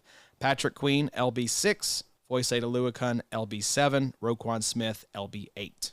Wow. So a lot of names that we expected to see up there. Love it. Love to see Bobby O as a top 12 linebacker as well. With Buddha returning to practice this week, is it time to say goodbye to Kayvon Wallace, who has been playing 100% of season snaps since Buddha went to IR? Yes, it is. If Buddha is back healthy, he is going to be a 100% snap guy. Let's talk about the Seahawks. Are you worried at all about Uchenna Nwosu? 3.25 points in week 6, 11.5 points per game season average. The pass rush metrics are not that great. He is in that bucket with a Kayvon Thibodeau for me right now. Just you probably still got to start him based on what you paid for him, but he has been very disappointing to start the season. Well, got to give Adam a little bit of credit. He talked about it a little bit this offseason that Uchenna was definitely due for a little bit of regression. He was way too efficient last season. And this is what the regression looks like. We're looking at 2 sacks through 6 weeks of play. So it's the nature of the beast sometimes when you deal with defensive ends. When you have a hot season like that, seemingly out of nowhere like Uchenna had. You're going to get more attention. Now teams are going to, be giving Boye Mafe more one-on-ones and chipping off the edge with Uchenna. Taking advantage of it. He's actually been the better player for IDP, 11.9 points per game, season average on 59% of snaps, almost 12 points in week 6. So I think if you want to start a Seahawks edge rusher, Boye Mafe might be the guy you want. Yeah. And he might be available still in some leagues. Oh, I agree.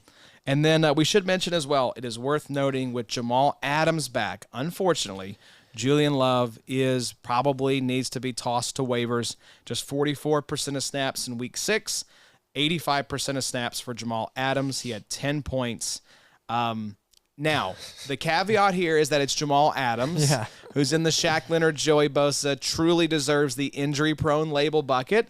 So if you've got Julian, maybe hold him just for a week just to see if Jamal Adams can stay healthy. But if he does, Julian Love is not going to see any more run. Yep. couldn't say anything else to it. That's about perfect. Don't go trade for Jamal Adams. Don't go. Yeah, I don't really want him. That's a house of cards. Yeah. I'm not going after Jamal Adams. But enjoy the ride while you got it. I'm happy for the managers who've held out and held Jamal Adams, waiting for him to get back, because he is a fun player, but I just think, kind of like Shaq Leonard, the magic is gone at this point. It sucks because Julian Love's been really good for us so far this year. He's probably maybe the better player at this point. I wouldn't throw him away yet. Make sure Jamal Adams is healthy. Can last a week or two. Give it some time. Let's talk about Packers versus Broncos. Packers side is Rashawn Gary a weekly edge 1, provided he gets more than 50% of the snaps. Just 30% of snaps on the season, but he did have a season high 47% in week 5. He has 14.5 points in week 5, 12.9 points per game season average. This is a tough one, Bobo, because Rashawn Gary is getting the production. He's not getting the snaps. Mm-hmm. Are you rolling this guy out there and just hoping that for the best? Yeah, I am rolling him out, especially against the Broncos, who have, Russell Wilson has not been good the last 2 seasons, but Rashawn Gary, I think we needed to – I think we talked a little bit about this offseason, but I think we needed to expect this more to some extent, that Rashawn Gary's coming off of an ACL injury. Yep. I think he suffered that maybe mid-year. I think it was around, late in 2022. So I think that the team knows what they have with Rashawn Gary, and that this is probably the future of their team as far as edges are concerned. So – bring him in slow. Honestly, for me, this is more of an optimistic type of thing. 30% of the snaps this season, but then went up to 57% in week 5. I say 47% in week 5. That's encouraging. It is trending up. I said Rashawn Gary for me is the closer, to use a baseball analogy. Okay. Because as your season is kind of winding down, you're getting close to the playoffs, that's when I think that Rashawn Gary is going to step into a playoffs. 60 to 70% type of snap share. And looking at the production he's had on limited snaps, 39.5% win rate in true pass sets. That probably is leading the league right now. It's unbelievable. 28.9% win rate, 20 pressures, 5 sacks. This guy could be a league winner to end the season, unless he suffers any kind of setbacks, which we hope he doesn't. But if he stays, all systems go, man, Rashawn Gary is going to be one of those names we're talking about to close out the season. He's a funny dude, too. He was on Good Morning Football one day this week, and he's funny to listen to. He's kind of got a unique little personality to him. But, I couldn't agree with that more, Josh. Heading down weeks 14, 15, 16, 17, I think the Packers will probably be in contention to maybe make the playoffs. Rashawn Gary could be a guy who, in our fantasy playoffs, could be on some championship teams. Absolutely. Let's talk about Isaiah McDuffie. I think he's a fine spot start. Quay Walker hobbled. Campbell set to miss another week. 13.5 points in week 5 from Isaiah McDuffie. 10.38 points per game in his 3 games above 30% snaps. He was 72% of snaps weeks 3 through 5 and 95% in week 5. So if either of these guys or both of these guys miss time, Isaiah McDuffie is a fine spot start. Rudy Ford has been a very nice safety for us the last 3 weeks, 19.3 points per game average the last 3 weeks, including 20.15 points in week 5. He is playing 99% of the snaps on the season, including 45% in the sweet spot. So fire up Rudy Ford. That's a top 12 safety option for you right there. Absolutely. Talk about the Broncos, though. Pick your poison, Bobo. You going Nick Bonito, who's the edge 9, or Jonathan Cooper, who's the edge 14. Let me give you the stats. So 20.01 points per game average the last 5 weeks for Nick Bonito. 18.1 points per game average the last 3 weeks for Jonathan Cooper. Nick Bonito, 63% of season snaps. Jonathan Cooper, 75% of season snaps. Who you going with here? I think Jonathan Cooper, honestly. Seeing a little bit better snap percentage. The pass rush grade of 77.7 is healthy. 17 pressures on the season, 4 sacks. This is a little bit of a coin flip because both of these guys are fine. I don't think they're elite by any means. I think they're probably benefiting from an increased snap percentage because guys have either been shipped off or told they're being shipped off, just or cut, put on IR. Randy Gregory's in San Francisco. Frank Clark's probably going to be back in Kansas City. Kansas City needs that right now. Yes. But Jonathan Cooper probably for me. Yes, I think it's Cooper for me as well. I like the higher snap share. Yeah. The underlying metrics are a little bit better, 17.6% win rate in true pass sets for Cooper compared to 15.4 for Nick Bonito. But both of these are sneaky nice options. I mean, edge 9 and edge 14, who would have thought we'd be saying that at this point in the season that both these guys were top 15 edge rushers? And that we're not talking about any of the guys who have been cut. Frank Clark, exactly. Randy Gregory. Or this next guy, Browning. Zach Allen, who started slow but is really starting to heat up. 15.1 points in week 6, 16.65 points per game average the last 3 weeks. The metrics look pretty solid, 11.5% win rate, 15.8% win rate in true pass sets, 83% of season snaps, especially if you have Zach Allen D-tackle eligible. Fire this guy up, and even if he is edge eligible, I think he's in the mix as well, especially averaging north of 16 points per game the last 3 weeks. So let's do another either or here, Bobo. Door A or Door B. Door A is Alex Singleton, 13.25 points in week 6, 11.1 points per game season average, 90% of snaps. Or Door B with Josie Jewell, 10.25 points in week 6, just 7.6 points per game average this season, and 73% of snaps. Which door are you walking through? The Door C. Door C, that's neither. I think you need to pay attention to Drew Sanders. I think Drew Sanders could be a guy that after the bye week in week 9 could be somebody that the Broncos start to integrate into the program a little bit. This team is shipping off assets. I think you're exactly right. Josie Jewell could be a trade target. Didn't they basically say that any defensive player that you want, not call named about Pat Surtain, is available. I gotcha. So, I can't believe – I'll be hard-pressed to believe Justin Simmons will still be on that team after this year. One of Josie Jewell or Alex Singleton could be gone. I can't believe that that Josie Jewell lost the green dot to Singleton. I mean, he's the LB1 now, which is not what I was anticipating. And when Jewell sat in week 4, Sanders played 79% of the snaps and had 7 tackles that week. So there you go. I would expect this to change. While this week, I mean, I don't really care who it is this next week or two. They do have 2 pretty good matchups, Green Bay and then Kansas City. Whatever. Singleton probably. Yeah. I guess it's Singleton just because of the snaps, and we know the tackle rate can be there. Just not fun. Yeah, it's not. It is such a tenuous situation with this team kind of tearing things down that who knows. I think you're right that Drew Sanders may be the one to pay attention to the most. When can we expect a bounce back? Moving to Chargers versus Chiefs and kicking things off on the Chargers side, when can we expect a bounce back for King Derwin, and is it coming? 2.75 points in week 6, 10.19 points per game season average, 89% of snaps. Grades are pretty solid across the board.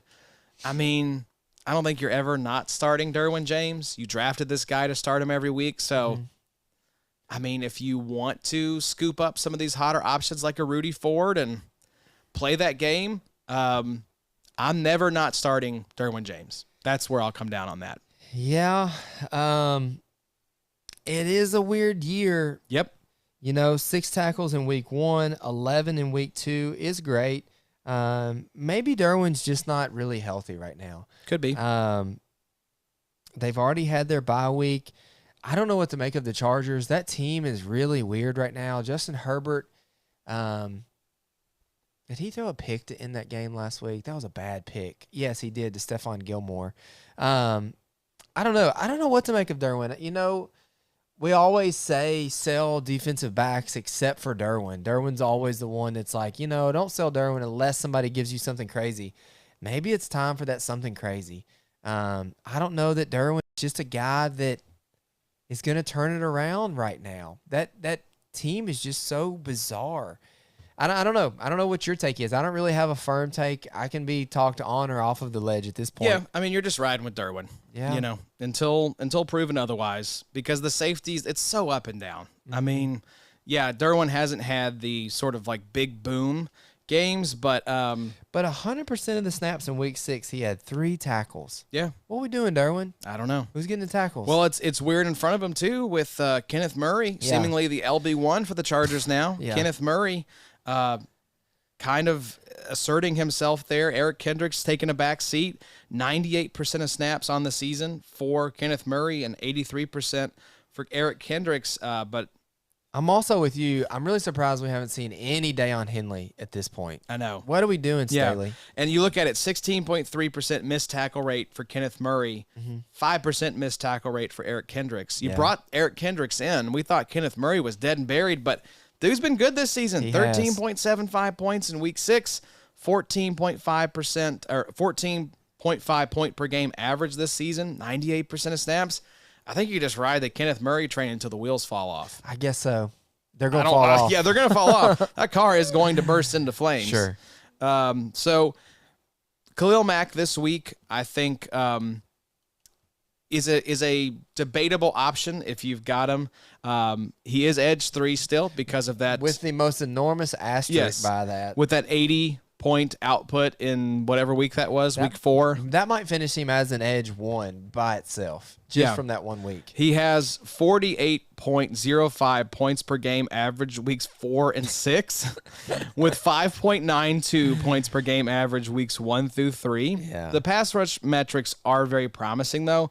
15.4% win rate and 24.1% win rate in true pass sets. The Chiefs have the number 7 ranked O-line. Based purely on their interior, their tackles struggled massively versus the Broncos. Khalil Mack is playing 84% of snaps. I don't know, though. Patrick Mahomes is like one of the best quarterbacks in the league at avoiding sacks, so I'm probably not firing up Khalil Mack. Here's what you need to know about Khalil Mack. They play the Las Vegas Raiders week 15.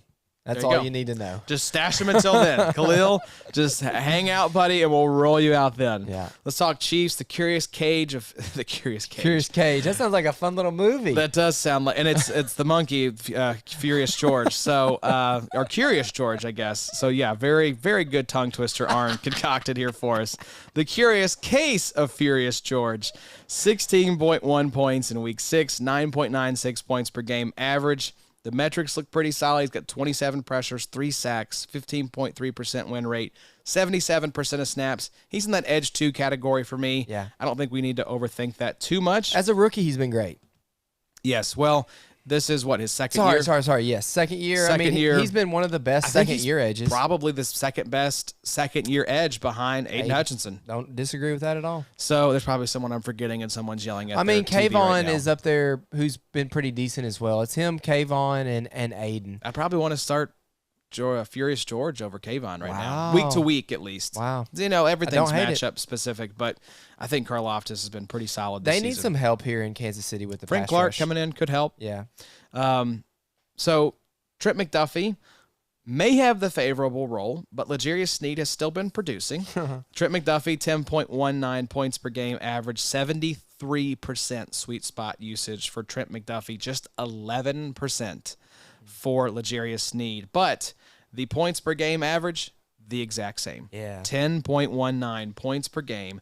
Both these guys are playing north of 95% of snaps. So DB leagues like Sleeper, CB required leagues, both these guys are fine options. Do you know who my 2 cornerbacks are in XFL? Is it these 2 guys? Trent McDuffie and L'Jarius Sneed. There you go. How are you feeling about it? I feel great. Yep. It's it's a weird life to live, but hey, somebody's got to live it. Might as well be me. Might as well be you. Absolutely. I don't know. It's been okay, honestly. I mean, I don't know that these guys are both like cornerback 1s. They're right on the edge of that. They're cornerback like 10 to 15 from 1 week to the next. The thing that I feel like is probably, I don't know if it's necessarily hurting, but it's not necessarily helping them, is Mahomes and them haven't really been putting up the points that they have been the last couple years. So teams haven't really had to throw the ball a lot against McDuffie and Sneed. 10 points per game, that's average fine. for my corners. I'm fine you'll with take that. that. Just don't crap the bed for me on my corners. I'm not necessarily looking for a 30-point Yep. game. Just don't give me a 3. Yeah, just check out Chani the Greek's Yep. corner article. I think he's batting 80% for the season. So What is that? Like, I guess it'd be 800 if he's batting 80%. yeah, he'd be the greatest hitter we've Sure. literally ever seen by Sure. about a factor of 2.5. So some interesting things going on with the Chiefs linebackers behind Nick Bolton. Aaron asked here, Willie or won't he? That's a great pun. Love that a lot.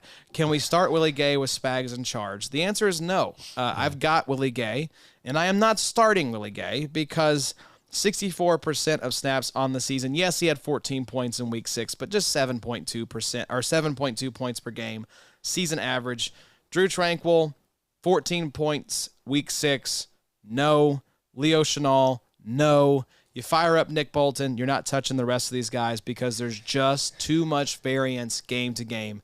You never know what these guys are going to do. That's it. And the defense has been great. I saw a tweet the other day that was talking about the points per game average for the defense in the Mahomes era. When Mahomes first got there and took over, it was like 28 points per game. I think the teams playing them are averaging like 13 points per game so far this season. So while it's aggravating for us in IDP, Spagnuolo's looking like a genius. I know. I hate it. I don't like it at all. Yeah. Let's talk Dolphins-Eagles. This is definitely the matchup of the week. Dolphins side first. Do we need to look at alternatives for Javon Holland after such a hot start? 3.25 points in week 6. He was averaging 19.42 points per game weeks 1 through 3, but just 6.25 points per game average weeks 4 through 6. 8% missed tackle rate, 95% of snaps, 48% sweet spot usage. Do not bench Javon Holland. I am rolling him out along with Antoine Winfield. Pretty much every week these guys are available. The grades have been phenomenal. 90.9 defensive grade, 89.8 in coverage. And this feels, Bobo, and gut feel kind of analysis is pretty useless for the most part, but this kind of feels like the type of game where Javon Holland is going to show up big. Yep. Where all the biggest, brightest stars for both of these teams are going to show out. Yeah, Javon Holland, a guy that is a must start. I agree with you, Josh. You don't bench this guy. You stay in the flames with him. You just weeks 1 through 3 definitely happened. 19.42 points per game in that time frame. Sure, he has slumped a little bit over the last couple weeks, but I think a get right game's coming for Javon Holland. All right, let's talk about David Long as he is set and forget LB2 now. 1.25 points in week 1, but weeks 2 through 6, 14.88 points per game, just an 8.3% missed tackle rate, 69% of season snaps, but this is important, 86% of snaps the last 3 weeks. I mean, David Long, it kind of feels like playing with fire, but he's been playing really well the last few weeks. We talked about him this offseason. He's very similar to like a JOK, a guy. Shipped off David Long and JOK this offseason, and now they're kind of coming back to bite me a little bit. Now you're an old man filled with regret. That's it. As far as the points per game, I feel like a fool, but I don't know if I'm trusting David Long. You look back at history, and history says that this guy has not been a guy that we can really set and forget. So I'm going to trust the history. I don't believe in the future. Trust is a luxury that we don't often have when things get messy in fantasy football.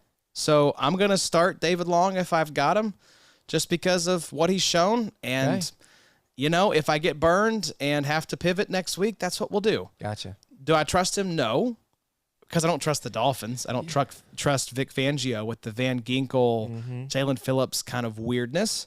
But we have to trust what we're seeing, and what we're seeing is that he has been playing a healthy snap percentage these last few weeks. And, the good part of it, too, is Jerome Baker has been not great. Yep. And Channing Tyndall is nothing. He's an afterthought. Is he even on the team anymore? Yeah, David Long is definitely getting the snaps.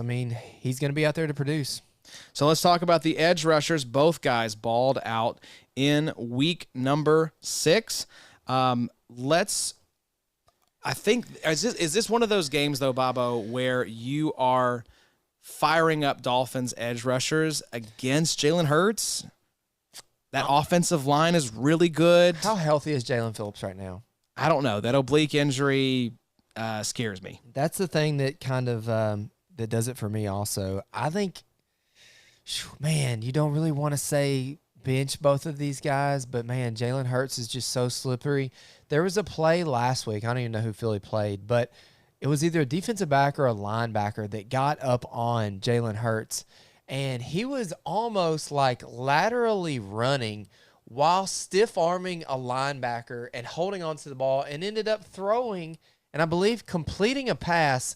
And I don't mean like he's strafing for like 3 yards while he does this. He ran with this guy for like 10 or 15 yards, keeping him from sacking him. I mean, He's so strong. His strength is unbelievable. So to say that one of these guys gets in the backfield, maybe I just don't know that I'm not going to put a bet on that one. Yeah, so it was 30 snaps for Jalen Phillips. He just had 2.75 points by Big Three scoring, whereas Bradley Chubb, 49 snaps, 21.1 points. So Chubb has been the better option this season because Jalen has not been healthy. I mean, we saw a great week 1. He got hurt in week number 3 and missed, and then came back in week 6. So I view Jalen Phillips a lot like Rashawn Gary. I think he's going to get ramped up as the season goes along. This team is going to be in the playoffs, going to be pushing to secure maybe a 1 seed potentially in the AFC. So brighter days ahead for Jalen Phillips. I don't think I'm really excited to fire either of these guys up against the Eagles' offensive line, though. Jalen Hurts has taken 14 sacks so far on the year, but the last 4 weeks he took 1 sack in week 3, then 3, then 1, and 2 sacks last week against the Jets. So could it happen? Yes. Am I banking on it? No. Yeah, if you've got two sacks to split between all these guys, no thanks. That's not great. Eagles side, can we trust Nakobe Dean this week? Nicholas Morrow had, let's see here, 6 points in week 6. Nakobe Dean had 4.5 points. The snap shares for these guys are going to be in flux now with Nakobe Dean back in the building. It seems like that Nicholas Morrow was the biggest loser with Nakobe Dean coming back in. Mm-hmm. I think maybe I'm giving Nakobe Dean another week to kind of get his feet under him if I've got better options. But once he is back up to speed, I think Nakobe Dean is like a LB2 type of option for you the rest of the season. They're, like Adam said, they're going to give him every opportunity to be the guy that they thought he was going to be this season. I agree. You said it perfectly. Nothing for me to add. I mean, Zach Cunningham and Nicholas Morrow. Nothing. Not two guys that scare me. Yep. So, yeah, and then after a rocky start, Philly has 2 great edge options for us each week. Josh Sweat, 20.1 points in week 6, 15.87 points per game average the last 3 weeks, playing 71% of snaps on the season. Hassan Reddick, 31.85 points in week 6. Yeah. The last 3 weeks, he is averaging 23.52 points per game. The metrics look phenomenal for both these guys. 69% of snaps for Reddick. Bobo, I think both of these guys are maybe not edge 1, but in that conversation, definitely edge 2 options for you. I agree. I think they're right in that, edge 10 to edge 15 type category. They're going to have some weeks where they sneak in the top 10, but I feel like they're not going to sneak any farther than like a, edge 24 on the season. They're definitely going to be an edge 2 for us. And here we go, right here. Josh Sweat is edge 13 for Jace this week. Spot on. And then we have Hassan Reddick is edge 10. Nice. So both of these guys are top 15 options for you this week. And they play off of each other, and the other thing, too, that's good to see is the snap percentage staying up there. While the defensive tackles, Milton Williams, Jordan Davis, there's been some fluidity there with, Jalen Carter. Who do we start on the interior? Josh Sweat and Hassan Reddick playing almost 70% of the snaps for both of those edges there. That's what we can rely on. Very healthy snap share. Let's move to the final game of the week, though, Bobo. We've made it through 32 pages of notes. Wowee. And we're going to wrap up with this game and then hit our 2 listener questions. 49ers versus Vikings. Let's talk about Randy Gregory. Do you think he could maybe be that edge 2 in San Francisco behind Nick Bosa? Yeah, I'm not interested. I don't know that I want to start any edge besides Nick Bosa. I agree. Drake Jackson's come back down to earth. Randy Gregory's just never been a guy that I feel good starting week to week. He's hurt so much. Yeah, so heat check on Javon Hargrave after he was a sought-after pick in best balls this offseason. He is averaging 10.3 points per game this season, 63% of snaps, 26.4% win rate in true pass sets. I have Javon Hargrave in a D-tackle required league. I'm starting him every single week, and I feel good about it. 100%. Couldn't agree more. And so Greenlaw comes back. Are we playing anyone but Warner at the LB position? I am not interested in Oren Burks. No. I think he is a Jag. I will just look elsewhere if I need a fill-in with Dre Greenlaw out. Both of these guys are excellent. I think Fred Warner was LB4 on the season by Big Three scoring. So Oren Burks, no thank you. Them PFF grades be gross for Oren. Yeah, look at A lot that. of red. Yeah, you got 41.9 overall, 40.8 pass rush, 54.5 tackle. No, thank you. No, Hard pass. no, there's certain backup options. Like, yeah, the Dre Greenlaw fill-in should be really good. Oren Burks just stinks, though. Let's talk about somebody else who kind of stinks a little bit. Talanoa Hufanga hasn't been great this year. Yeah, I think he's a massive sell. Yeah. If you can get out of your Talanoa Hufanga shares, do it. He really only has one double-digit scoring game on the season after coming off of what was probably he was a top 5 safety last year, I would say. He was really, really high.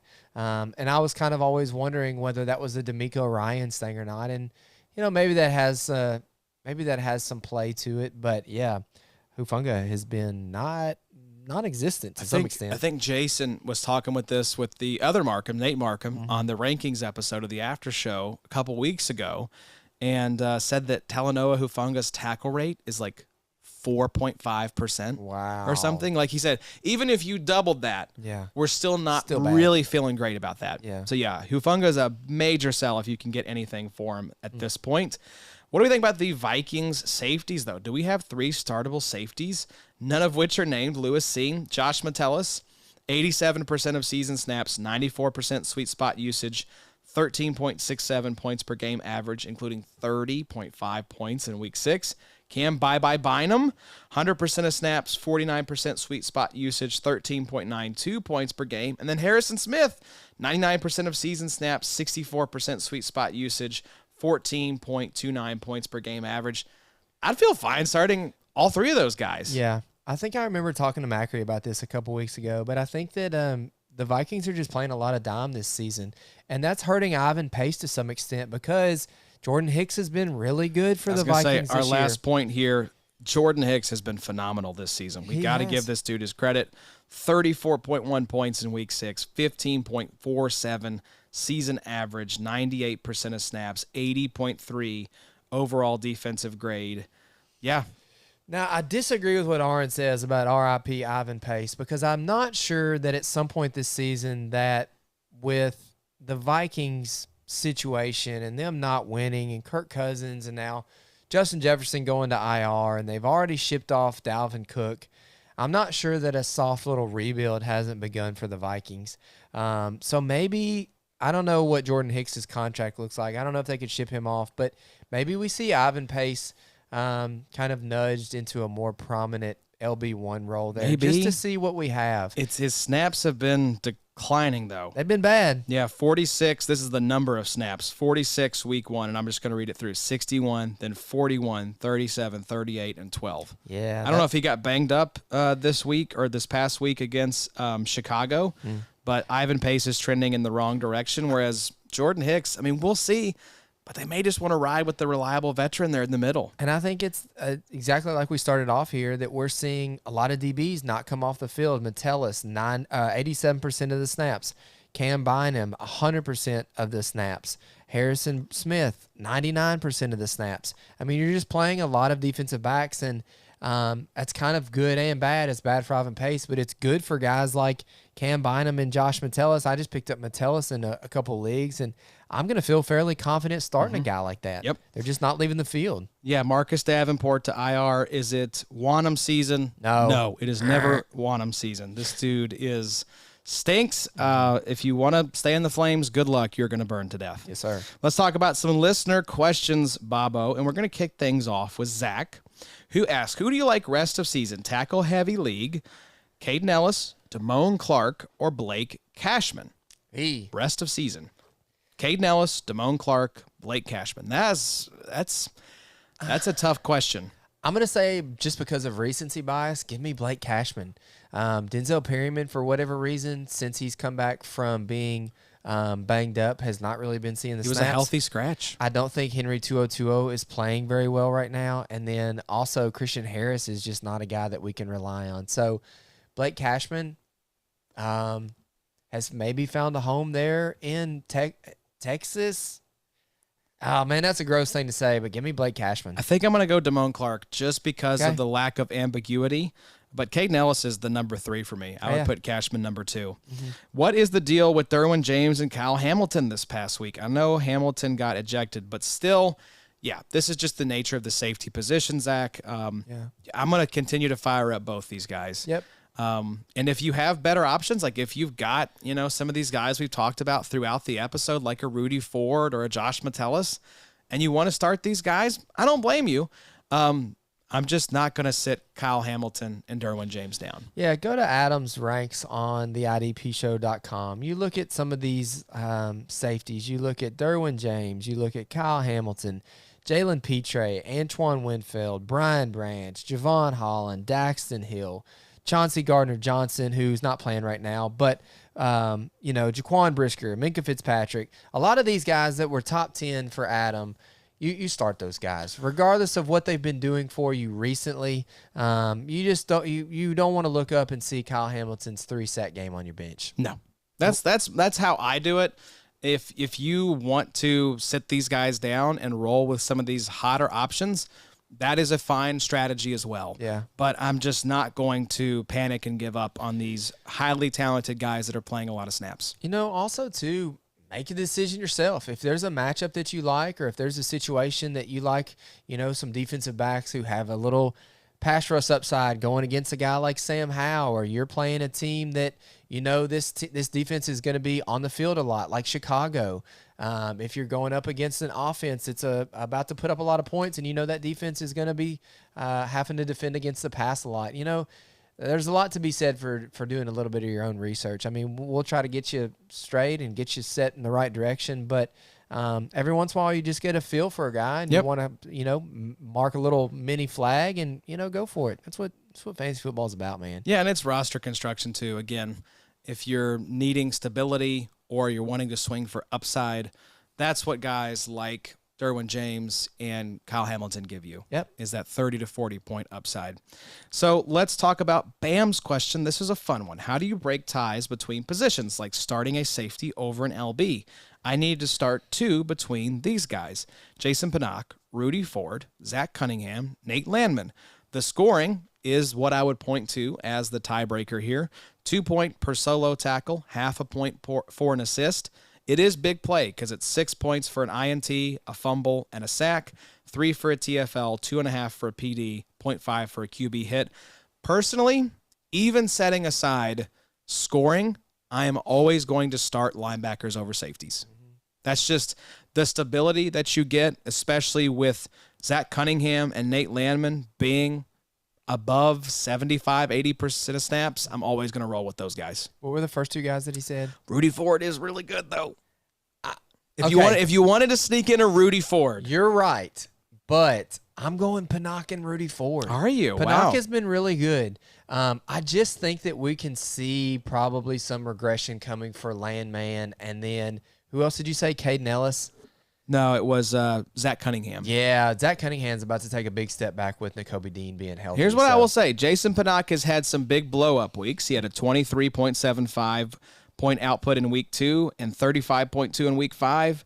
Otherwise, he's gone 5.25, 7.25, 3.25, and 4. Are his snaps staying high? Yeah, he's north of 50 snaps every single game. But what are you getting from Landman? You going to get a 10-point game? So I think that's a good way to look at it too. Is boom bust potential is another sort of variable in this. This scoring favors big plays. I would consider this a big play scoring. So if you want to swing for upside, go with the safeties. Mm-hmm. If you're going to go for safety and security and like a solid floor, go with the linebackers. Yeah, I don't hate it. Yeah, and so that's how I'm thinking about breaking ties. And I'm assuming this is a flex position. You've got to slot in one of these guys. Yeah. Look at the rest of your roster. Look at the rest of your starting lineup. See how you feel about the other players in your lineup, how they are projected to score, how good you feel about them, and then B, the matchup, Bobo. Yeah, sometimes too for these defensive backs, I look at look at the spread. See if this team's going to have to defend against the pass a lot. Is it a defensive back who is good against the pass, or is this a game where you've got a defensive back who's good in run defense and they have a good, running back on the other side?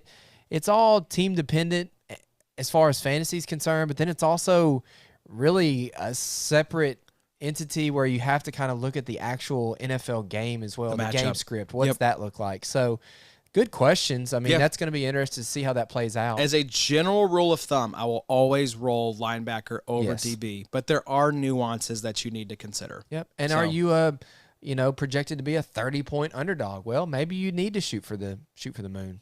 So there you go, folks. If you want to submit your questions, come on over to the IDPshow.com. Become a paid supporter. We send out a Q&A thread every single week with these questions. So, Bobo, thanks for pinch hitting here. Yes. This is a little fun kind of curveball for us with Evan and Tripp helping us out with me being out of town covering the recap. It was fun to kind of jump in and do a preview. Oh, yeah. Yeah. Like to mix it up, work out different muscles throughout the season. We're starting to learn what we need to learn at this point. We're approaching the halfway point in the season, and some stuff could get weird, but we know we got a lot of data. We got a lot of stats at this point, and we're starting to know who's going to be good and who to kind of put our stamp on for the rest of the season. And thank God we've got a bunch of good people, Johnny and Tripp and Evan and Jake and Jace and Aaron and have I missed anybody? You probably have. This is why you never list people's names. I shouldn't have done this. Because you're always going to leave someone affiliated with off. the IDP show. We're really You're doing thankful. a great job. Yeah, great content every week over there for you guys at the IDPshow.com. We got a great crew helping us every week. We got Boo Bam's waiver wire article goes up Monday night. So come check that out. Whatever you need, we've got you covered. Don't unplug. This is the pivotal point of the season. You can still turn things around. Stay tuned. We're going to help you win your matchups. But hope you all have enjoyed this episode. If you have, subscribe to the podcast wherever you listen. Leave us a 5-star rating and written review over on Apple. Helps us out a lot, as well as 5 stars on Spotify.